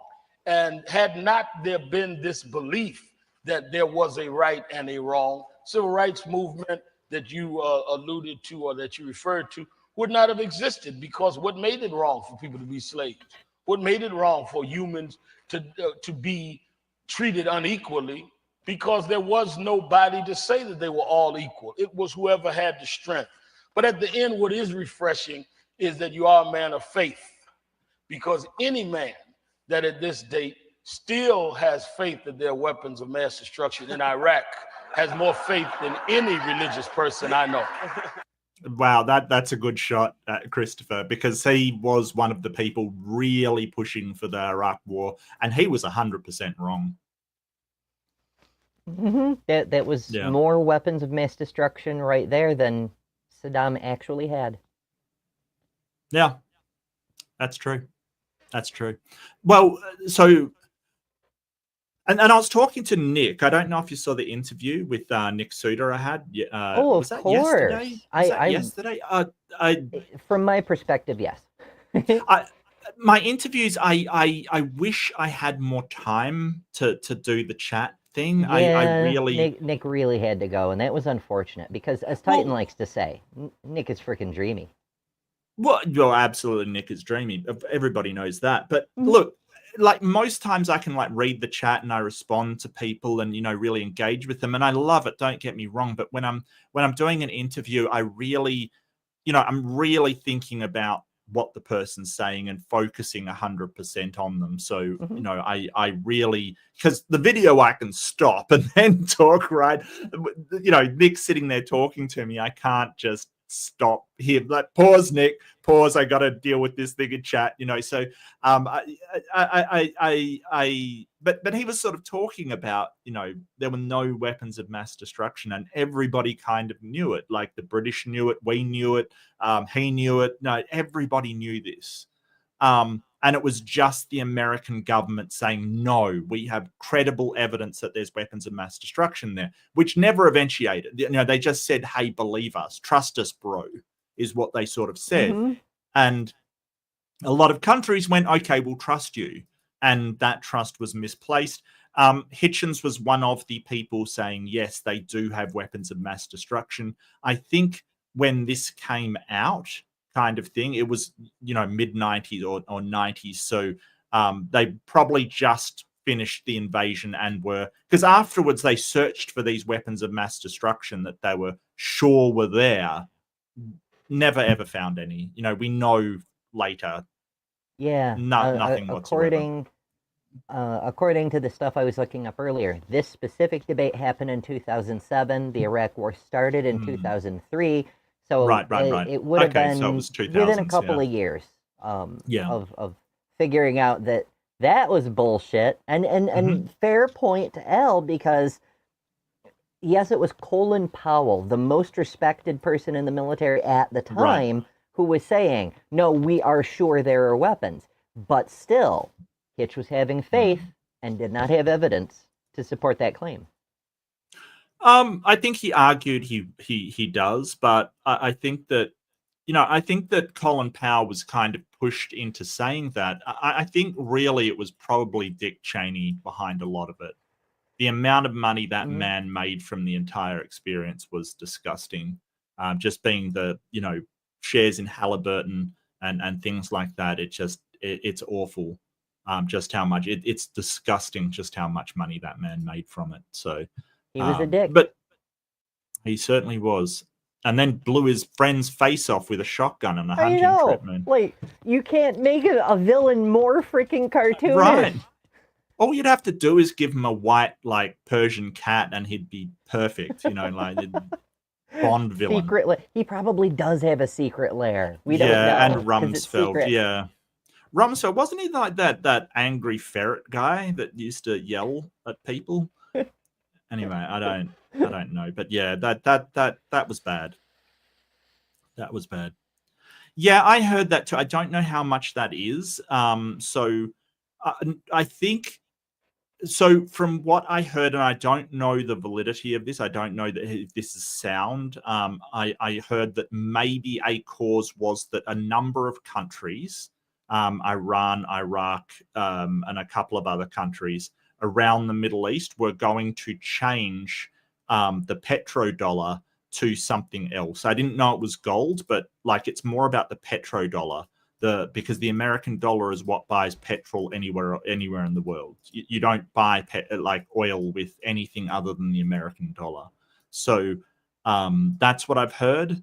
I don't know if it's true or not. I've got no idea whatsoever.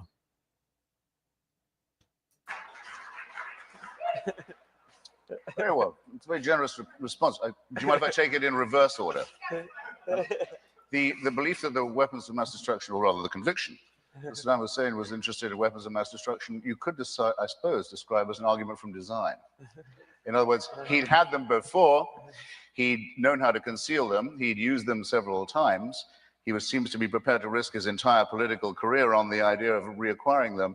I would say that was not a belief that had no evidence, and I would say that anyone who treated him as if he was innocent on the subject would be a sap, actually, would be my short word for it. Well, that doesn't follow to me. Just because somebody really the point. has had them doesn't mean they do, and doesn't mean they will get them. So there's a few fallacies in there with that one. Number one, it's kind of, because I know that America sold him weapons. That's, that's pretty well documented by now.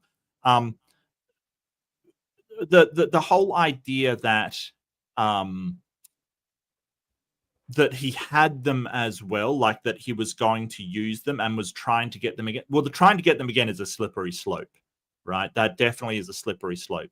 He had them in the past. That doesn't mean he has them now. That's sort of saying, hey, I get what Christopher's saying, but I don't think that rises to the level of good evidence. I think it's sort of saying, hey, he has had them before. But I think the chemical weapons he was given by the US. So I don't know why they wouldn't.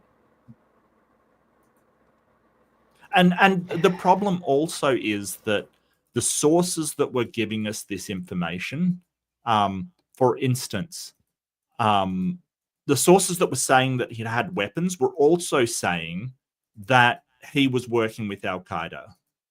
And that is the most ridiculous statement you could ever put out there, is that the dictator of Iraq was working with Al-Qaeda is a stupid statement. Just ridiculous.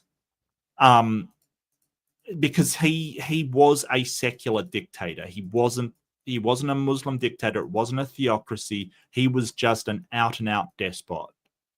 Al-Qaeda was a threat to his power. There is no possible way he would work. It is the most ludicrous thing. And that's why I was so against that war, because I knew that was a lie.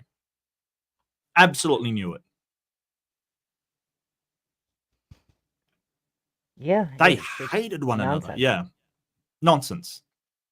So, it sort of made me question all the other things. And he used them. That's the thing. He had the receipts of the weapons and Saddam used them. He didn't still have them. That was the thing.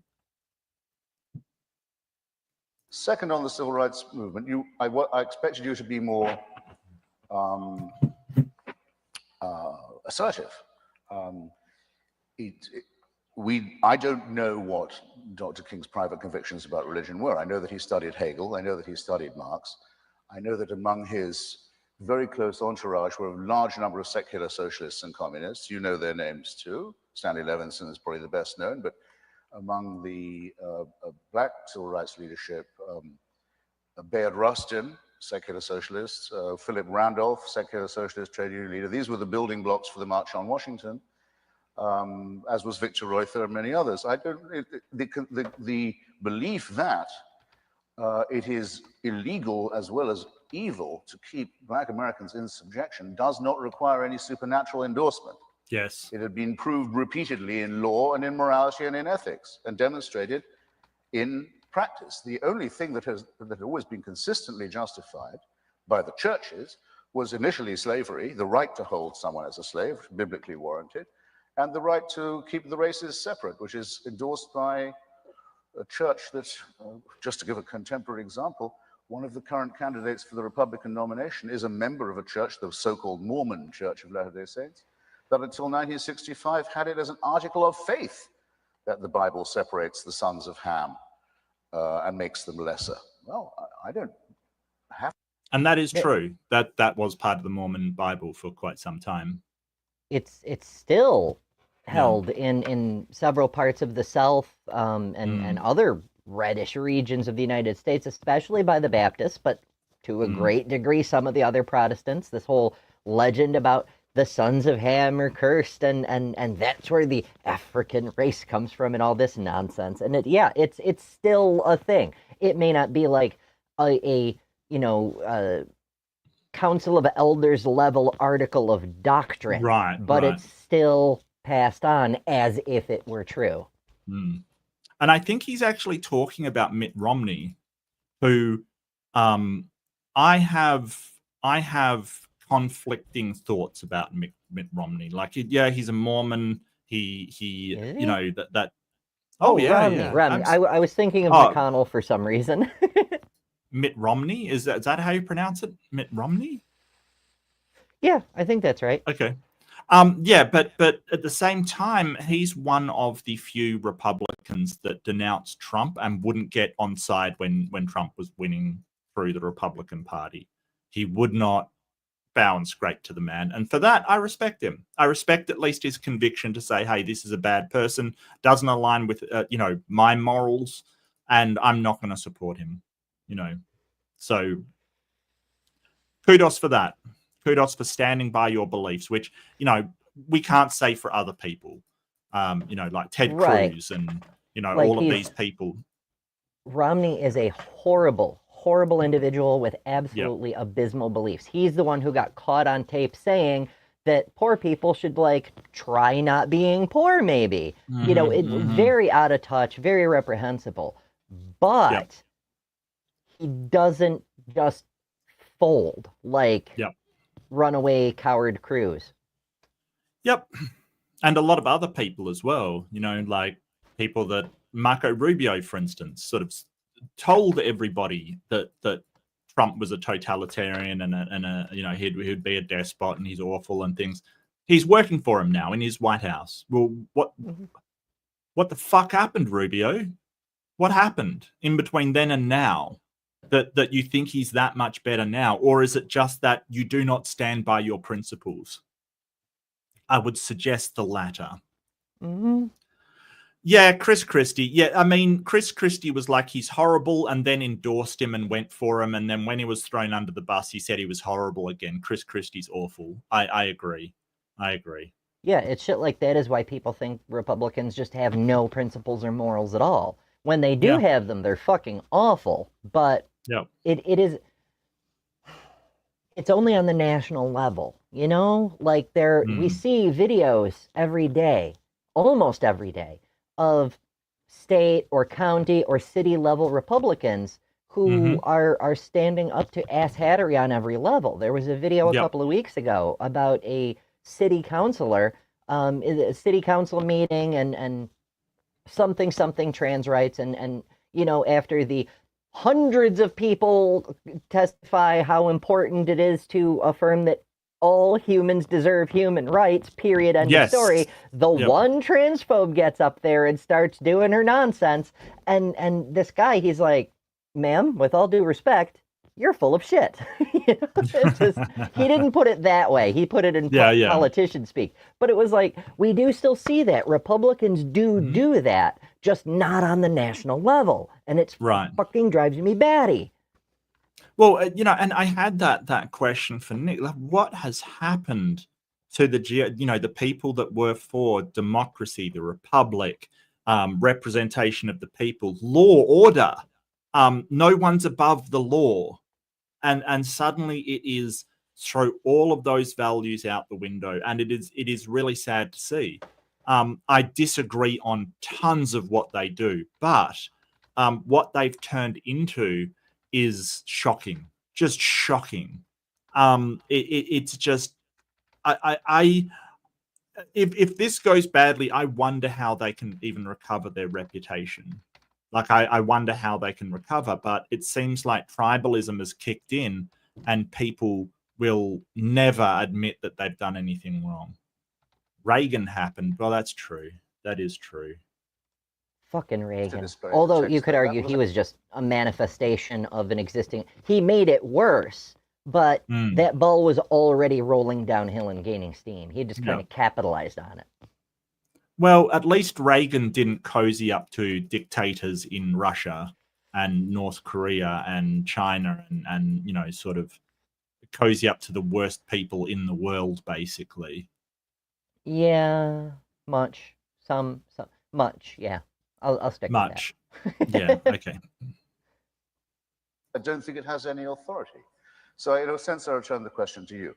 Now, I didn't say that God was misused. I hope I wasn't so poorly understood by everybody.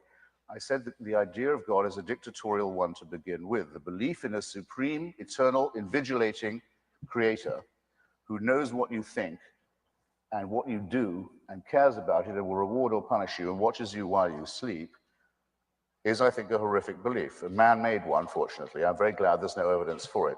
In case I was misunderstood, let me assert again, I think it's innately an awful belief. However, the cleverest theologian, and have been some, has never been able to demonstrate that such a person exists.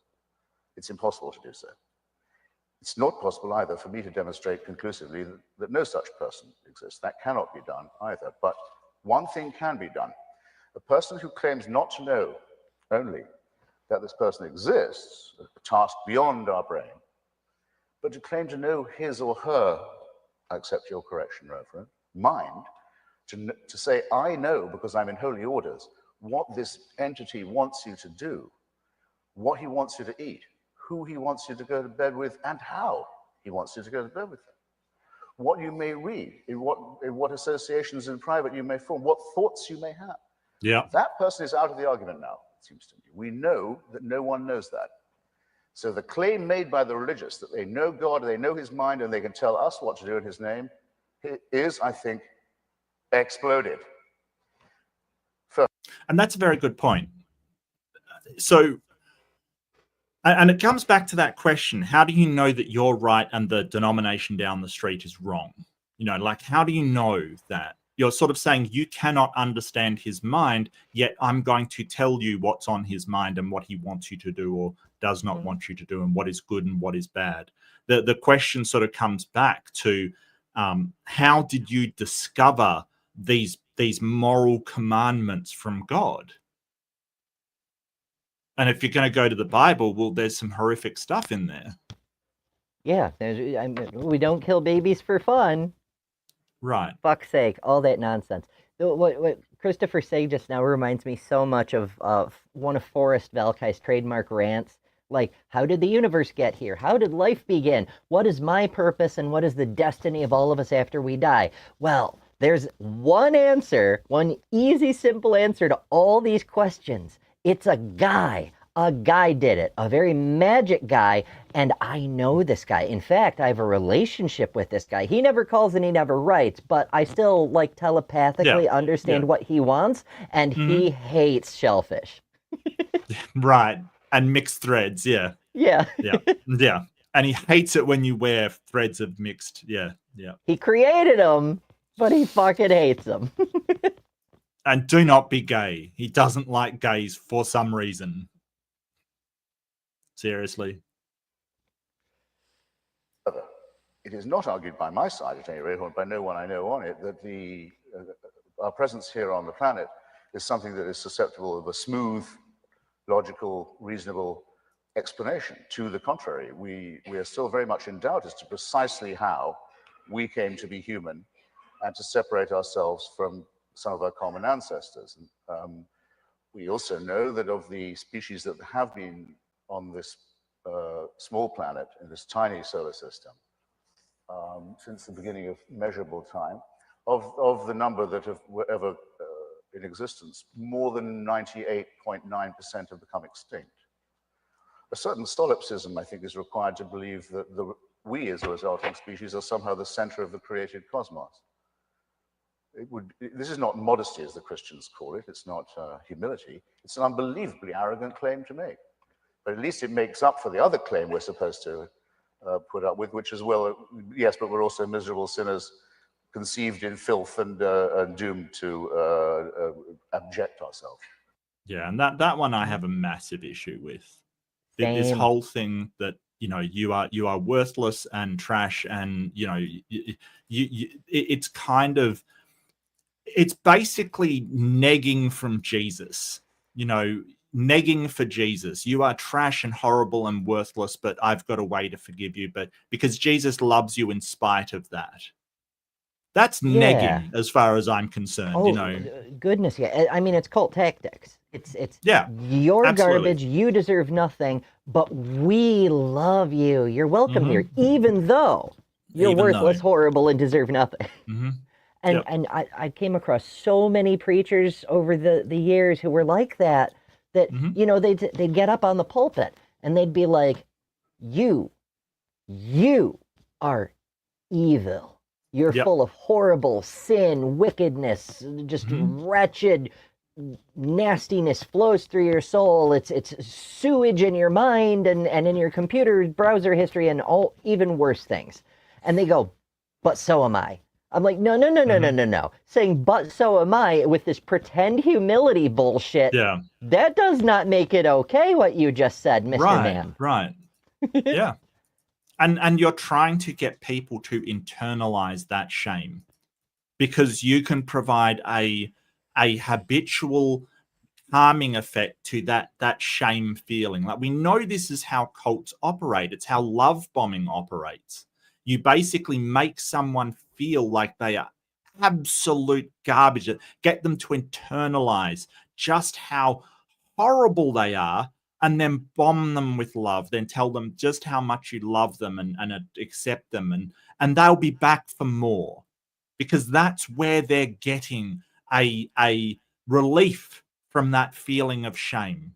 It's manipulation tactics. Cults, as you said, Ember, you're perfectly right. Cults use it all the time. It's called love bombing. But part of that love bombing is making you feel just terrible first. And then they can say, hey, but we love you and we accept you and you're saved and you're great to us, or, you know, and that will make them keep coming back for that affirmation of love, because you want, you know, it's that feeling that we want to get away from, you know, that we're awful. We all have times like we're like, oh God, I'm terrible at this, or I'm doing this, or I'm doing that. And we kind of want to do something to alleviate it. Yeah, or we feel like we don't fit in. We feel like we're rejected by society. We feel like nobody wants us around. Right. Like the world would be better off without us in it. And then we encounter this community who are like, we want you here. We embrace you. Our lives are better because you're in it.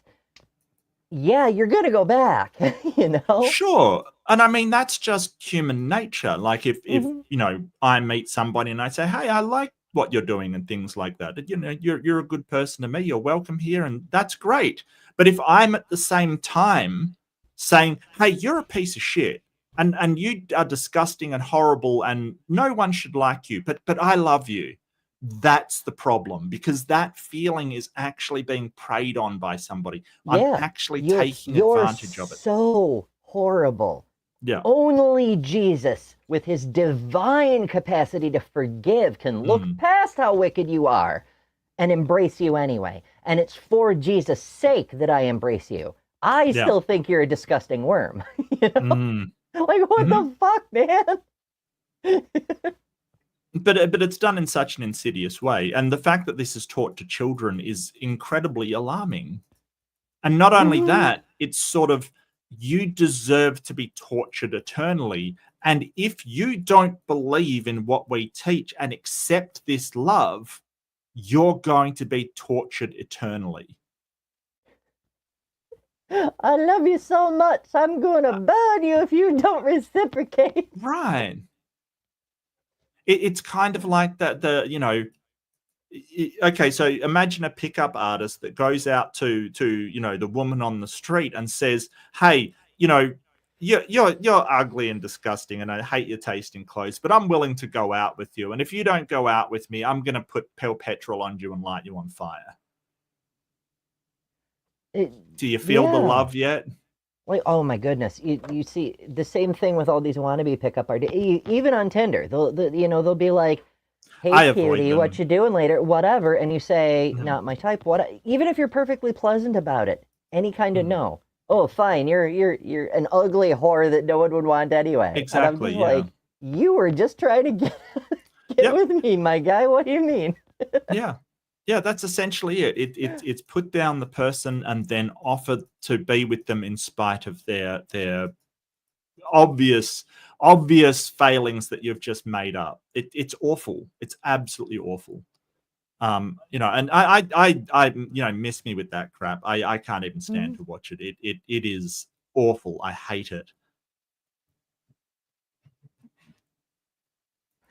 Both of these positions are too extreme, too strenuous, too fanatical.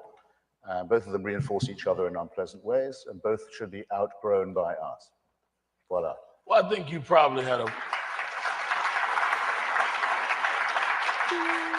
Why can't I get these kind of debates where you're just allowed to talk without some tool just going ape crap over what you're saying kind of thing, and then you allow them to talk? It's really wild, right? Like... These debates where like good ideas are being expressed, even from Al, he had a really good zinger about those weapons of mass destruction. Like, I think he got Hitch there, to be honest with you, because Hitchens was fantastic at what he did. He had really good ideas. He was wrong about things. He absolutely said waterboarding was not torture for a large portion of his career. Like he was adamant about this, completely and utterly wrong. And admitted that he was wrong. You can be very good at what you do. You can have really good points and be wrong. So, but you just compare something like this with the debate that we're seeing now. Why? Yeah. Why do they make it like that? And that is a good point. To Al Sharpton's credit. Yeah. He lets his opponent finish the same way Christopher does. I mean, very rarely will Christopher interrupt.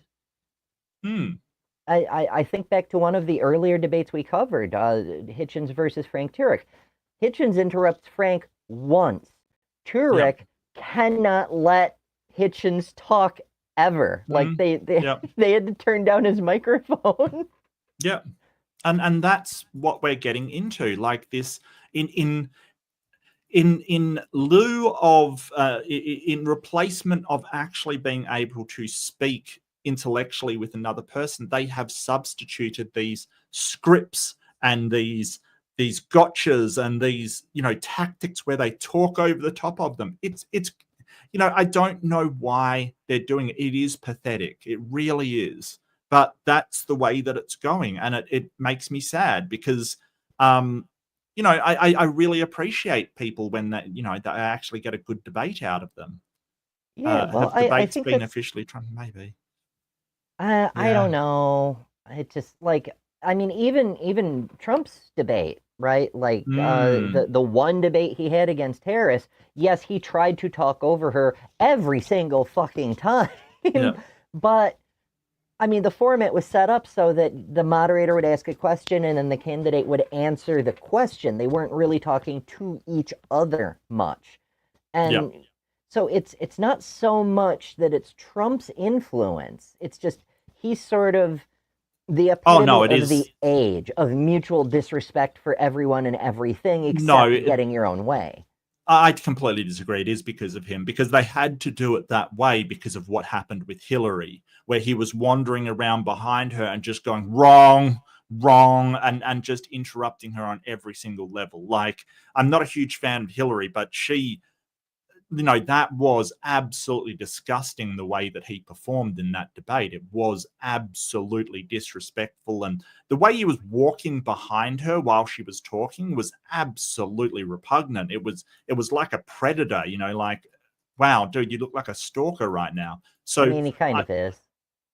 But yeah, he's actually been found liable for that. But you need to get yell over Ember to get you. Yeah. But look, no,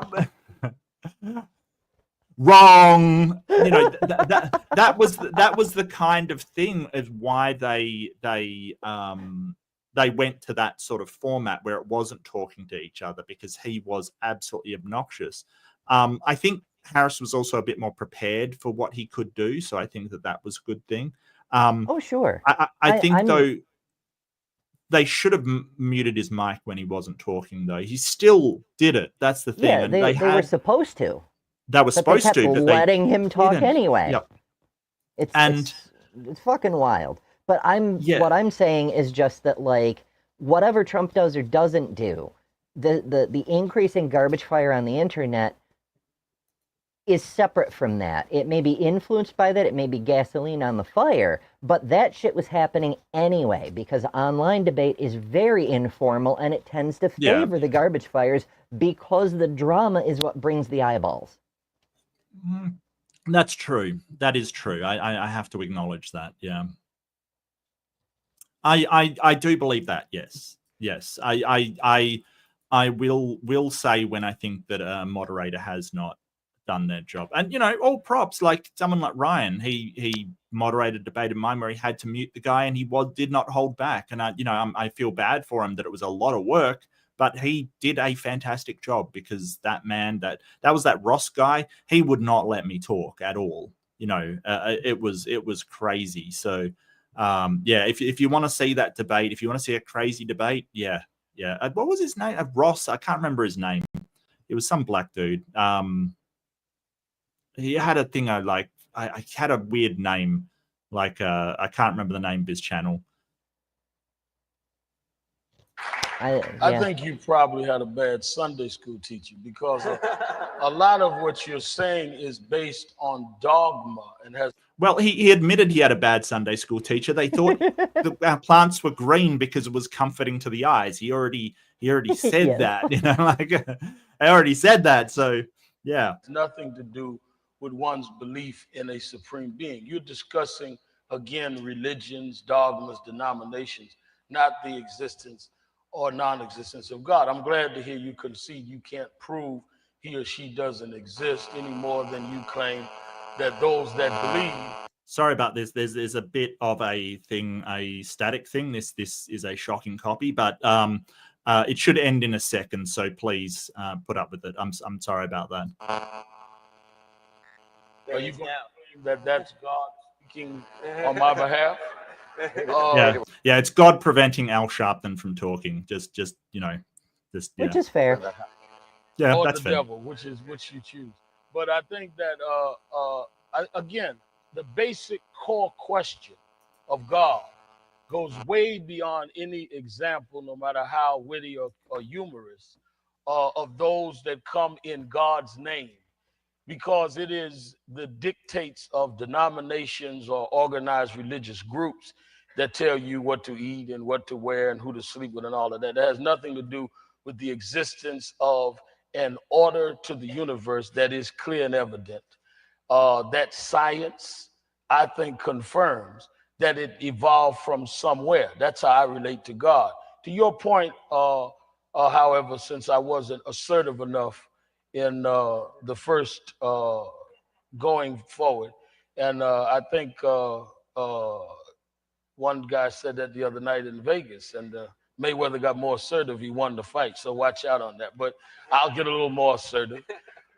Dr. King's organization, Brother Hitchens' name was the Southern Christian Leadership Conference. So there's no question that he himself saw that the basis of the movement was God-based. Did he have some socialists that did not believe in God that associated with the movement? Absolutely. But they joined SCLC's endeavors after SCLC was formed. In fact, SCLC was formed in 1957 in New Orleans before many of them that organized the March on Washington. So this is interesting. I mean, I don't really see Dr. King's faith or lack thereof as sort of any. It's kind of strange because he's pointing to Dr. King as a example of moral fortitude, but he's talking about it like, well, the moral, what people do morally or immorally doesn't prove or disprove God, which is true, right? So it is true that every single religion could have gotten their moral stances wrong and a God still exists. But that's sort of a very, it's a very sort of wishy-washy deist position that he's sort of talking about here, that a God started everything to evolve, a God was the origin point. That sort of claim is so what's a good word for it? Ephemeral. It's got no substance there, right? Like that's not what he believes. He believes that the God is described in the Bible, et cetera, et cetera. So it's kind of retreating to this position of, well, you can't show that no God exists, therefore I'm justified in my religious beliefs. Well, which ones are we talking about here? Because Reverend Sharpton is not a deist. He's a Christian, right? So it's kind of weird that he's retreating to this position of, well, my religion has done horrible things, but that doesn't disprove a God. It disproves the God that you're talking about that's benevolent and has given you the moral word. Yeah, it's weird that he goes to Dr. King after saying that what the believers choose to do doesn't necessarily reflect on the God. Great. Right. But the thing of it is, he is right that Dr. King saw his movement as being in a line with God, which is a problem for a couple of reasons. It goes to Dr. King's character in that he saw what was good and what should be the natural order should flow from God. So the fact that there was a moral redress necessary in society kind of counts against God in that circumstance. But whatever, that we're not here to deal with the problems in Dr. King's theology. It's this idea that, of course, he aligned it with God. He said, I believe we're doing God's work because he was a man of God. He would not do the work if he didn't think that. That's a cart before the horse type thing. Right. Yeah, and I don't see why a Christian and a secularist's moral values can't align. It's more to the point that just because Dr. King believed in a God doesn't mean that God exists either. Or just because Christians do good things doesn't mean that there's objective morality either. You've got to show that independently. But the fact that, and it may not disprove every God or any possible God, that your religion has done awful things. But if you think your religion is true, but it's done bad things, then why should people be a part of your religion? Having demonstrated that you don't have the moral standing to tell people what to do. Right. It's very strange to me. Why did the secularists join on with Dr. King? Because they saw what he was doing, regardless of the divine connection that he was proclaiming. They said, we see your goal and we believe that is a good thing. So Right. we're here to help. The same works in reverse. If you see somebody with a goal that you believe is harmful, Yes. why the fuck would you stay on their team? Right. So, you know, and I'm looking at you Catholic churchgoers, considering how much the Catholic Church has, pardon the vulgarity, but completely fucked up over the centuries it's been around. Why would you ever stay with them? You know, the idea that they can give you some kind of moral pronouncement after apologizing for so much harm and so much immoral things that you would say now is completely immoral, how do you know that they have any kind of truth behind them at all? To me, it just looks like they're winging it. They're Much just like doing all what the they rest do. of us. Pretty much. In Pretty fact, much. worse, because all the rest of us understand we're capable of making mistakes, even titanic mistakes. But the papacy, because of that whole infallibility thing, literally cannot admit when they make a mistake. Even now, when they do apologize for something, it was something several popes back. You know? Yep. Same could be said of Islam too. How could you stay? Yeah. But I mean, Islam generally don't admit that they've done any wrong, Reed. They don't, you know, the Catholic Church has at least apologized. I don't remember many imams or Sufis or anything like that apologizing for what they've done. Yeah, it's kind of wild how when a person who happens to be Christian accomplishes something, every Christian will take credit for that. They'll say it's Christianity that did this. Yes. But if somebody does something bad, then they'll narrow it down as fine as they can. They'll be like, oh well, that's just the Baptists.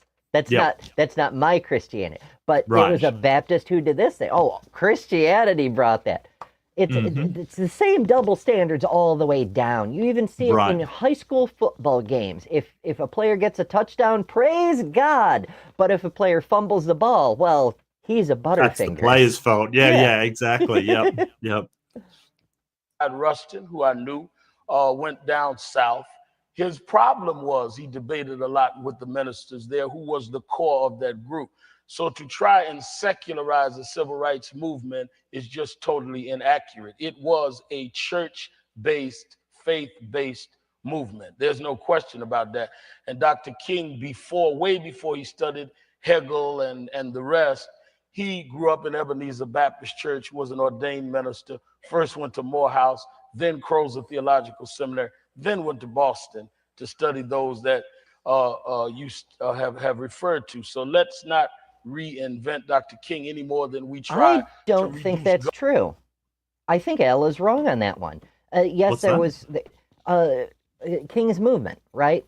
Like there was Christianity in the name. It was, from Dr. King's perspective, a faith-based movement. But even within Christianity, it was secular because there were representatives of many different Christianities. You know, there were Baptists, there were Methodists, there were Lutherans, there were even some fucking Catholics, you know?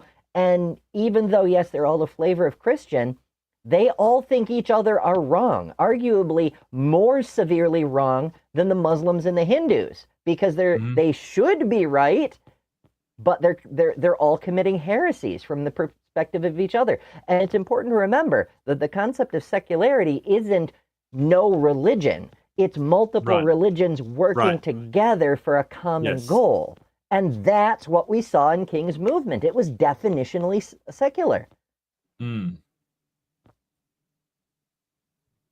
Yeah, I'm not sure. I don't know that much about it, to be honest with you. It isn't something that I've really looked into. But yeah, I if he had atheists and you know, Baptists and evangelicals and even Islamic people in there, then yes, it's a secular movement. That's what it is, because it is not one religion's movement. Absolutely, I would agree with that. The fact that it's called the Southern Christian Leadership Conference doesn't mean that the entire movement. I mean, you could say that, hey, if they headed it up, it is a religious movement. But I don't know why Christianity can claim it. I suppose because it was led by religious people. Right. Well, I mean, even that is a bit of an issue. Stephanie Helms would be a better one to ask about this because she's much more well Yeah. informed on Dr. King and his movements. But Yeah, I I'm seem probably to not going to do that recall, though. yeah, fair. Um, but I seem to recall he made one speech along the lines of, it God calls us to do better, but it's the job of mankind to actualize that in the world. It takes many hands from many traditions to work together to build a better future. I'm paraphrasing, of course, but along that flavor. No, that's fair. That's fair. You know, even if the church started it, if it was joined by all different denominations, all different religions, and people with no religion, then it definitely was ostensibly a secular movement. So I agree with that. You know, because secular doesn't mean anti-religion. It just means no one religion is centered around it. It means that it's irrelevant of religion, which if people with any religion are welcome in, then technically it's secular. Yeah, and that works the other way too. Like I learned FFRF, the Freedom from Religion Foundation. One of the people who was involved in the Jerry Coyne story that I interviewed, Kat Grant, is a Catholic. I was surprised to find a Catholic working with FFRF, but they're secular, not anti-religious. Correct. Yeah, and a lot of religious people promote the separation of church and state, not only because they don't want any one religion to be in power, because A, that's not the way the country and the constitution is designed, and two, it's bad for everybody, because if you put, even if it's someone of your own religion, if you put them in power, Islamic people aren't going to accept it. You know, atheistic people aren't going to accept it if you make a state religion. So they believe in the separation of church and power. And not only that, is that they believe that the state shouldn't tell people what to believe in churches. And I agree with that as well. The state has no business saying to a church, hey, you're not allowed to believe in this thing, right? They can say, hey, that's harmful behavior, but they can't tell you what to believe. I think that's wrong as well. You know, That's the main motive for separation of church and state, because you can't do it the other way. People are all about, oh, we don't want the church unduly influencing the state. Right. Yes, but also, if that ever happened, then the state would start influencing all the religions. Church. They would ban a bunch of them. They would come into the one approved one and start dictating how it has to do whatever it is it's doing. Yep.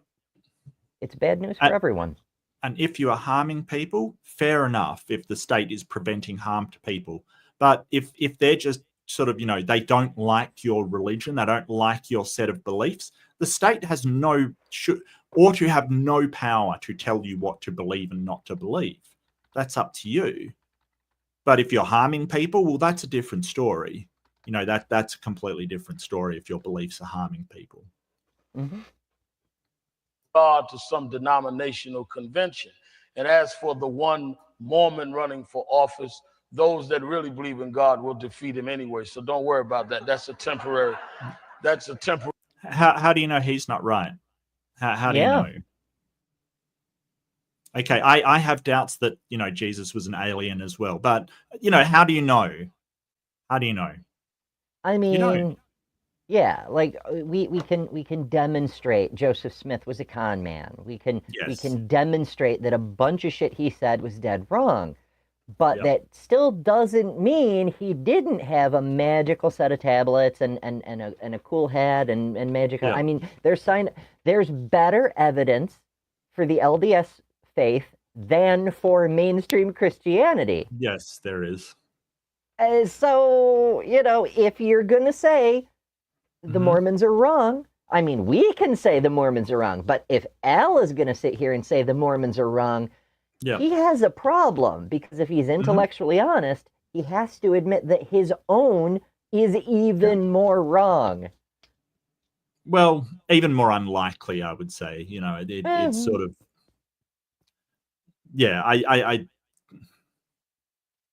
it's very strange. It is.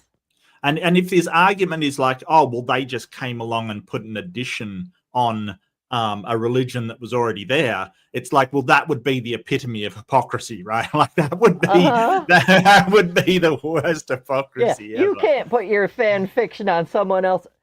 Judaism. Oh, yeah. Oh shit. Oh no. Oh, wait. Run, hide. Nobody talk about it. Oh, I mean them. It doesn't apply to us. I mean them. The Mormons can't do that. We're allowed to. We're allowed to. Wow. Situation. But I think the core challenge that I would have is that I would say to you that if your argument is that there are those that have used religion as in slavery or as even today to oppress people and use religion to be unfair to people or have misinterpreted scriptures, you would get no debate from me. I think that is a fact of history and one that many of us have had to fight against. That still does not disqualify God any more than using anything in nature that is wrong.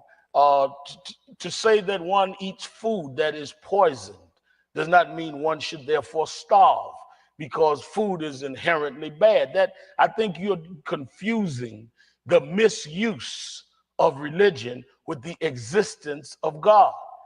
He does have a point here. That is a very good point. Just because religions do bad things doesn't prove that there's no God. We've got to separate sort of religious claims, and it proves that some of their claims are wrong. Like that they have a moral high ground, for instance. That the Catholic Church is the representative of a benevolent God. Well, if they were, they wouldn't have gotten so many things wrong. I think we can sort of eliminate some of these claims, but he's right that it doesn't disprove a God or even an evil God.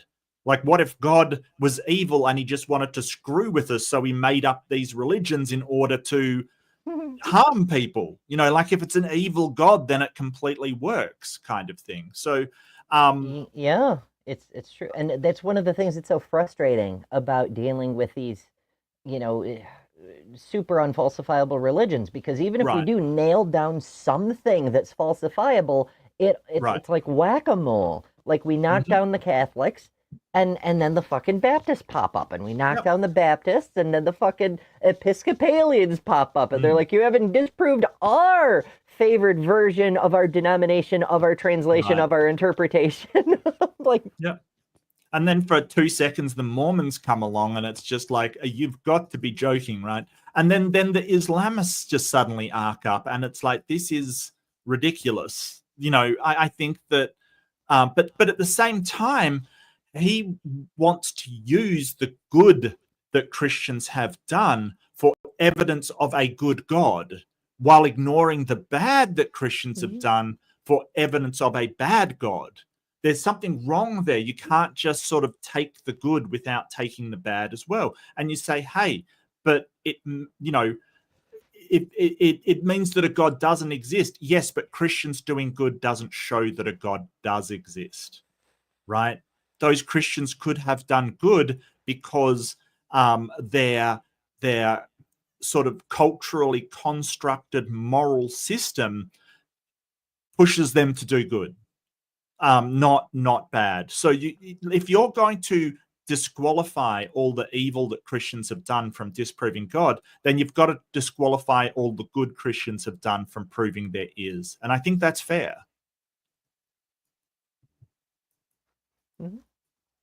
Even standards. Yep. But he does have a point. It doesn't actually disprove a God. But I'm not sure if Hitchens is trying. I don't know that that's a point worth making. I mean, they are talking about God is not great. And one of my disappointments with the book is that it mostly is about how shitty God's fan clubs are. It doesn't go very much. It does touch on it, but it doesn't go very much into the God itself. Well, I don't think that's what it's for. Right? I don't think it's a book trying to prove or disprove God. I think it is mainly addresses the argument that God is omnibenevolent, or God is great, God is a moral law bringer kind of thing, that a lot of people are in these religions because they believe that they would be morally reprehensible without some sort of guiding religion in order to tell them what they're going to do or how they should behave. And I think that the book is aimed at that sort of giving that cognitive dissonance, that my religion prescribes to me some sort of ultimate morality and religions do horrible stuff. I think that's what it's for.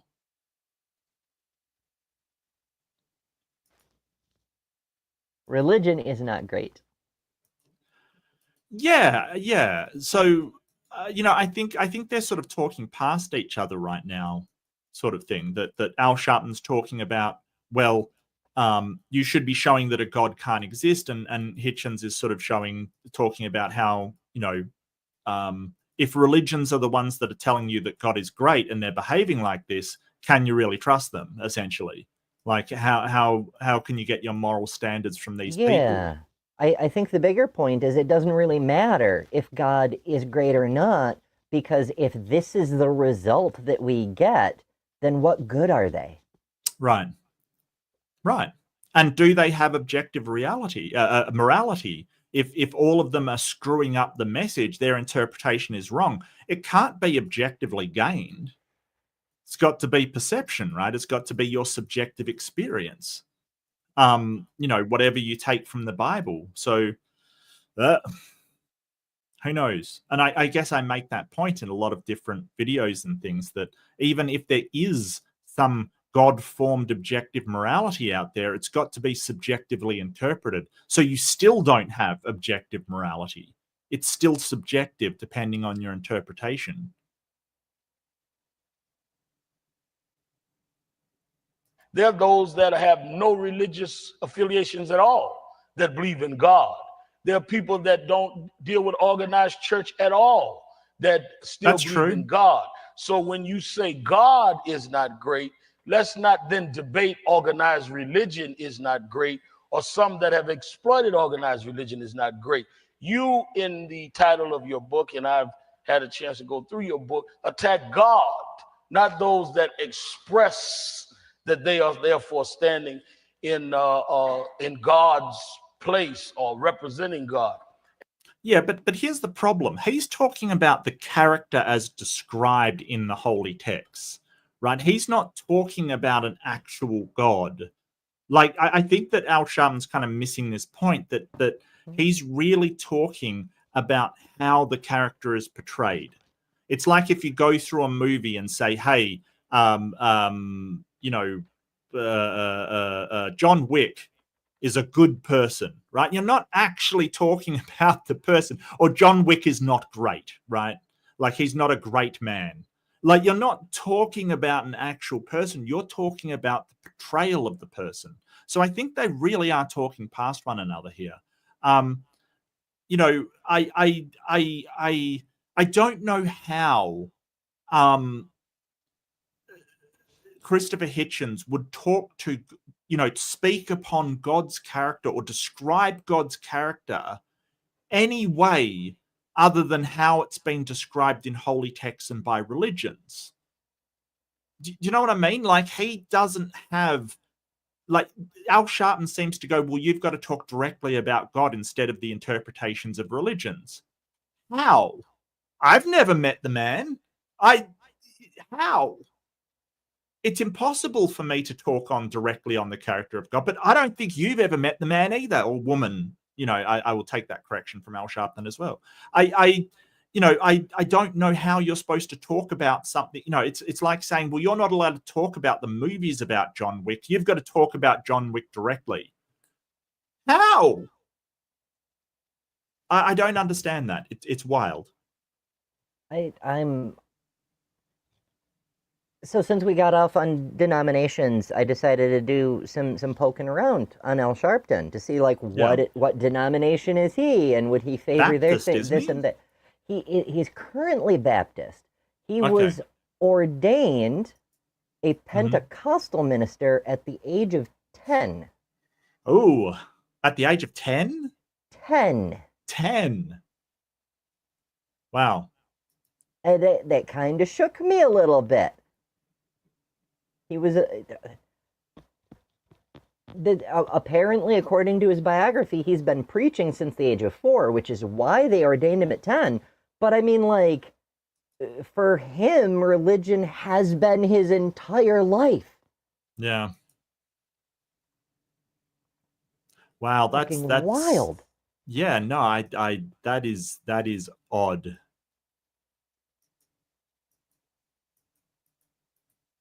At 4, I was finger painting and going to kindergarten. Like, seriously, but presumably he was just repeating Bible passages. I But mean, good on him, I guess. Pentecostal families are very much like, they're very, not to stereotype, but Pentecostals tend to be a little bit more passionate. Otherwise, they just chill out and become Baptists. Yeah. And it's the speaking in tongues and the Holy Spirit lives inside you and all of that crap.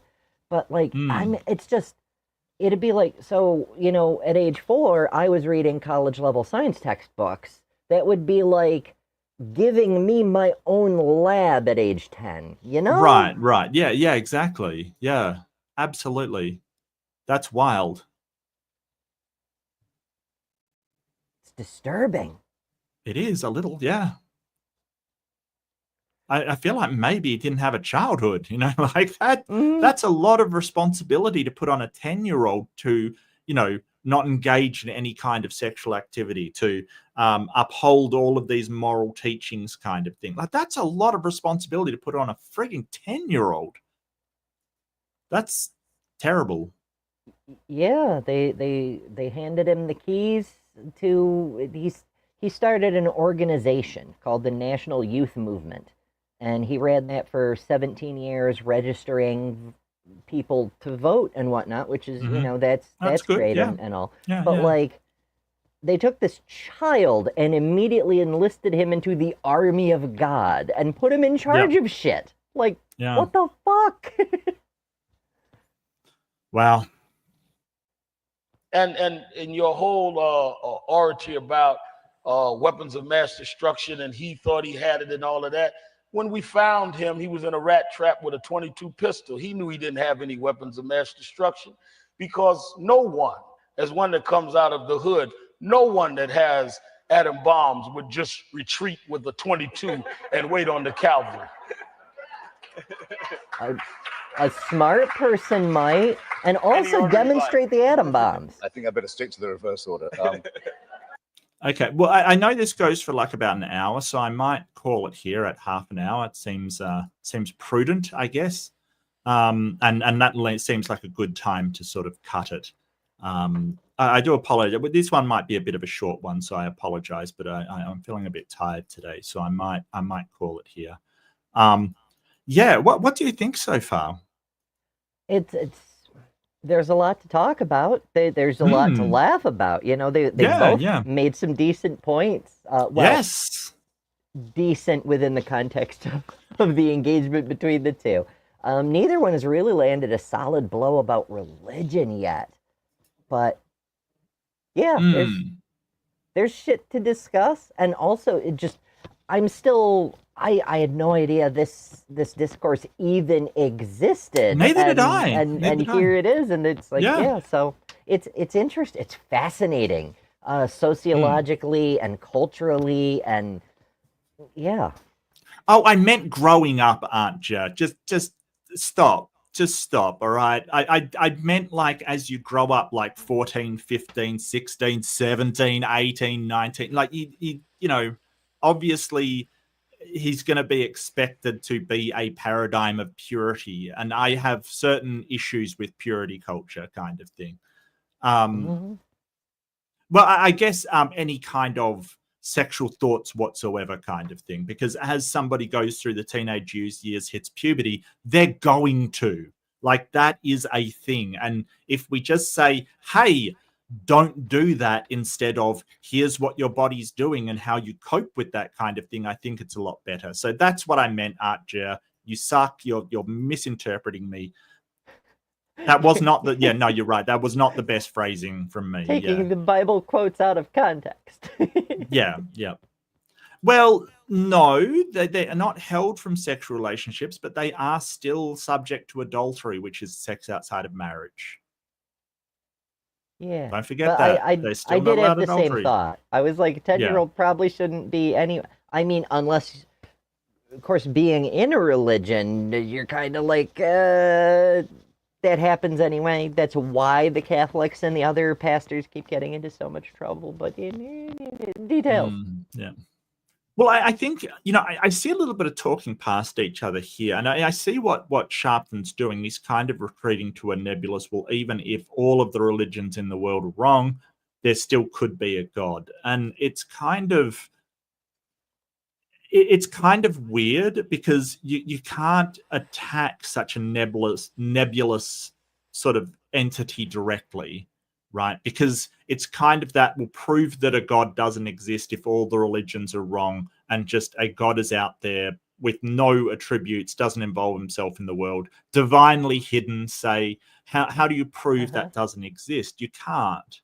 But that doesn't mean he exists either. So the best that Al can get from this line of attack is a draw, essentially. We can't prove God exists. We can't prove God doesn't exist. That's all he can get out of this, which isn't a reason to believe in a God, right? That's actually, if you follow that down, its logical conclusion, it's a reason to not believe in a God.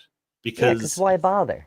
Why spend time worshiping, exerting effort, and racking your brain and feeling anxiety over something that doesn't make any difference? Yep. And except, to control other people. It is a better idea for things that we don't know exist for sure either way to not believe in that thing. Because if you take the opposite, if you're going to be intellectually consistent, if we don't know if something exists or not to believe it, you would believe billions of things that can be hypothesized but not actually proven to exist or not. It would be ridiculous. Right. You'd believe in magic, you'd believe in ghosts, you'd believe in, Tommy knockers, you'd believe in anything that anybody posited that may exist, may not, and could be out there. Sort of the Russell's teapot situation. You'd have to believe there's a teapot around Saturn because we don't know if one exists there or not definitively. Yeah, that's exactly what I was thinking, is like Sharpton's argument gets you to a teapot between Mars and Jupiter. Yes. Like, great. Well, but that's not the whole point. The point is that okay, you've gotten to a draw, like we don't know if it exists or not, and probably shouldn't believe it, is where it gets you. Which isn't a great outcome for Al, but it isn't really a loss either. Hitchens hasn't proved there is no God from saying, look how horrible he is. He hasn't proved that, because it could be a completely horrible God. That could be a valid God for the circumstances. But it does really tear at those religions. So Al was pointing out, hey, the person that believes in a God but doesn't subscribe to any religion, he's going to go, well, so what? They say God's bad. I know differently. Okay. Yeah. My particular God, and it's just there's so much nonsense wrapped up in this, but ultimately it boils down to a dodge, which is what we kind of expected. Kind of, yeah. And we see a lot of this these days, which is so interesting that we're seeing Al use that same the fallacy is called a Mott and Bailey fallacy. It's sort of the Bailey, the outside wall where your beliefs actually are, is the Christianity. It's Jesus. It's the the worship on Sundays, believe in him or go to hell, the heaven, all of this extraneous stuff, the angels, the prayer, all of this stuff is actually his beliefs, and he's retreating to just a nebulous God with no attributes, just sort of has no other things apart from that it's a God, that it's a intelligent agent that can alter reality, basically. So that's where he's retreating to. It's a much more defensible position, but you're not going to win a battle by just holding out there. All you'll get is a draw, and maybe the other side gives up and leaves. That's all you're going to get to. So I think that it's interesting seeing that tactic was used 10 years ago, because we see it so much now. The retreat is just incredible. But at the same time, I think that he does have some valid points. Like Hitchens could have gone to, oh, well, let's look at any god. But I think he's promoting his book. So he wants to talk about what's in the book, basically. So I think that may have something to do with it. I don't know why they're on this thing about Dr. King. I'm not sure what it's got to do with anything. It seems really tangential to me, as I think Art Jab pointed out. Malcolm X was an Islamic person. So, yeah, Malcolm X was with the Nation of Islam. Correct. Yeah. He was a Muslim. So does that make Islam true? Oh, but the God's the same God. It's just, is it? They might not agree. I mean, it's. I've met so many people over the years who are of the opinion that all gods are the same God, but the truth that he reveals to different groups of people, it depends on what they need to hear at that point in their history. Right. And I'm like, okay, cool. What about the Pantheon people? Is that one god with like multiple cosplays? What about when Hermes and Aphrodite hooked up and produced another god? Like, what are we doing here? Yeah. Is that? Did they use cloning? Quick change artist? If that was one god, is that masturbation technically? I don't know. It all gets complicated, doesn't it? Yeah. I mean, when you exist outside of time. Yeah, exactly. What is cause and effect? It's not two people, it's just one god moving really fast. Who knows? Dear, it gets very confusing. But yeah, I did enjoy that. I thought, and it, as I said earlier, it's lovely to see two people having an actual conversation, not just a, yelling match back and forth. Yeah, Where's my torches? Now that I have a lighter by my desk, I need some torches. I shouldn't do that. Yeah. The smoke detectors here are very sensitive, but Well, at least they work. At least it's true. That's probably I think it was a few months ago. I cooked a roast and like the fire alarm went off, and I'm like, because Lynn hates them, she's very sensitive to sound, probably a little bit more than me, and she's like, and I'm like, well, at least we know that the fire alarm isn't good. Consider it a fire alarm test. It wasn't my lack of cooking expertise. Like, it was just a tiny bit of sort of sweet potato blackened on the edge. It's fine. We were fine. It's just the smoke detector upset Lynn, and I was like, well, at least we know they work. It's dialectic. It sucks that it happened, but you can find silver lining somewhere. I enjoyed that. I thought, that was good. That was really good. Yeah, and we will be back next week as well for another episode, and that will be on the lovely Ember's channel. Ember, you're happy to do that if I send it over? Yeah, absolutely. And so if any of you enjoyed that also, do join us next week, part 2, more Hitchens and more sharpness. It'll be a fabulous time. Yeah, absolutely. I'll get the channel and plug it in there. Sorry, it was a bit of a shorter one. It was just a bit of a shorter debate, but I found it and I'm like, wow, I have got to, I didn't even know they debated either. I had no idea. It may not have gotten a lot of traction because the noise, like the sound quality was absolutely terrible and the picture wasn't much better. So maybe it just, didn't get a lot of traction because it wasn't very well shot. But it's definitely it could also interesting. be like not confrontational kind of thing, because like, the people get all excited when Hitchens is going to take on someone who's like polar opposite, Frank Turek, whereas Sharpton is on the same page with him about everything, almost but God and Iraq. Absolutely. But I think Hitchens was wrong about Iraq, and I think that was a valid jab that he had a lot of, he believed that they had weapons of mass destruction, and that justification was not correct. It was not. I agree with Sharpton on that one. because at the time I was protesting because I thought they had no weapons of mass destruction. You know, like I remember those protests very well, very well. Didn't do much, but you know, whatever. Yeah. I mean, the American government has never been like super attentive to the will of the people. Yeah, yeah.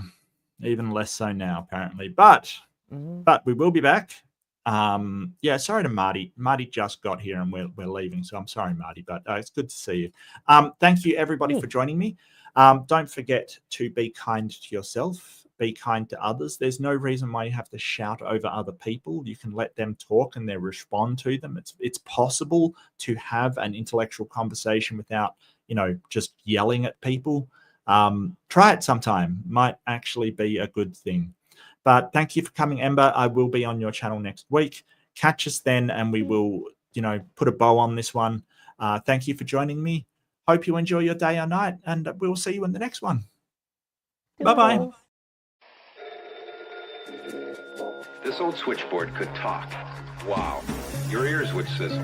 1880. We take Alexander Graham Bell's invention for granted today. Perhaps we should. But isn't it incredible that millions and millions of people can talk simultaneously to practically any spot on Earth?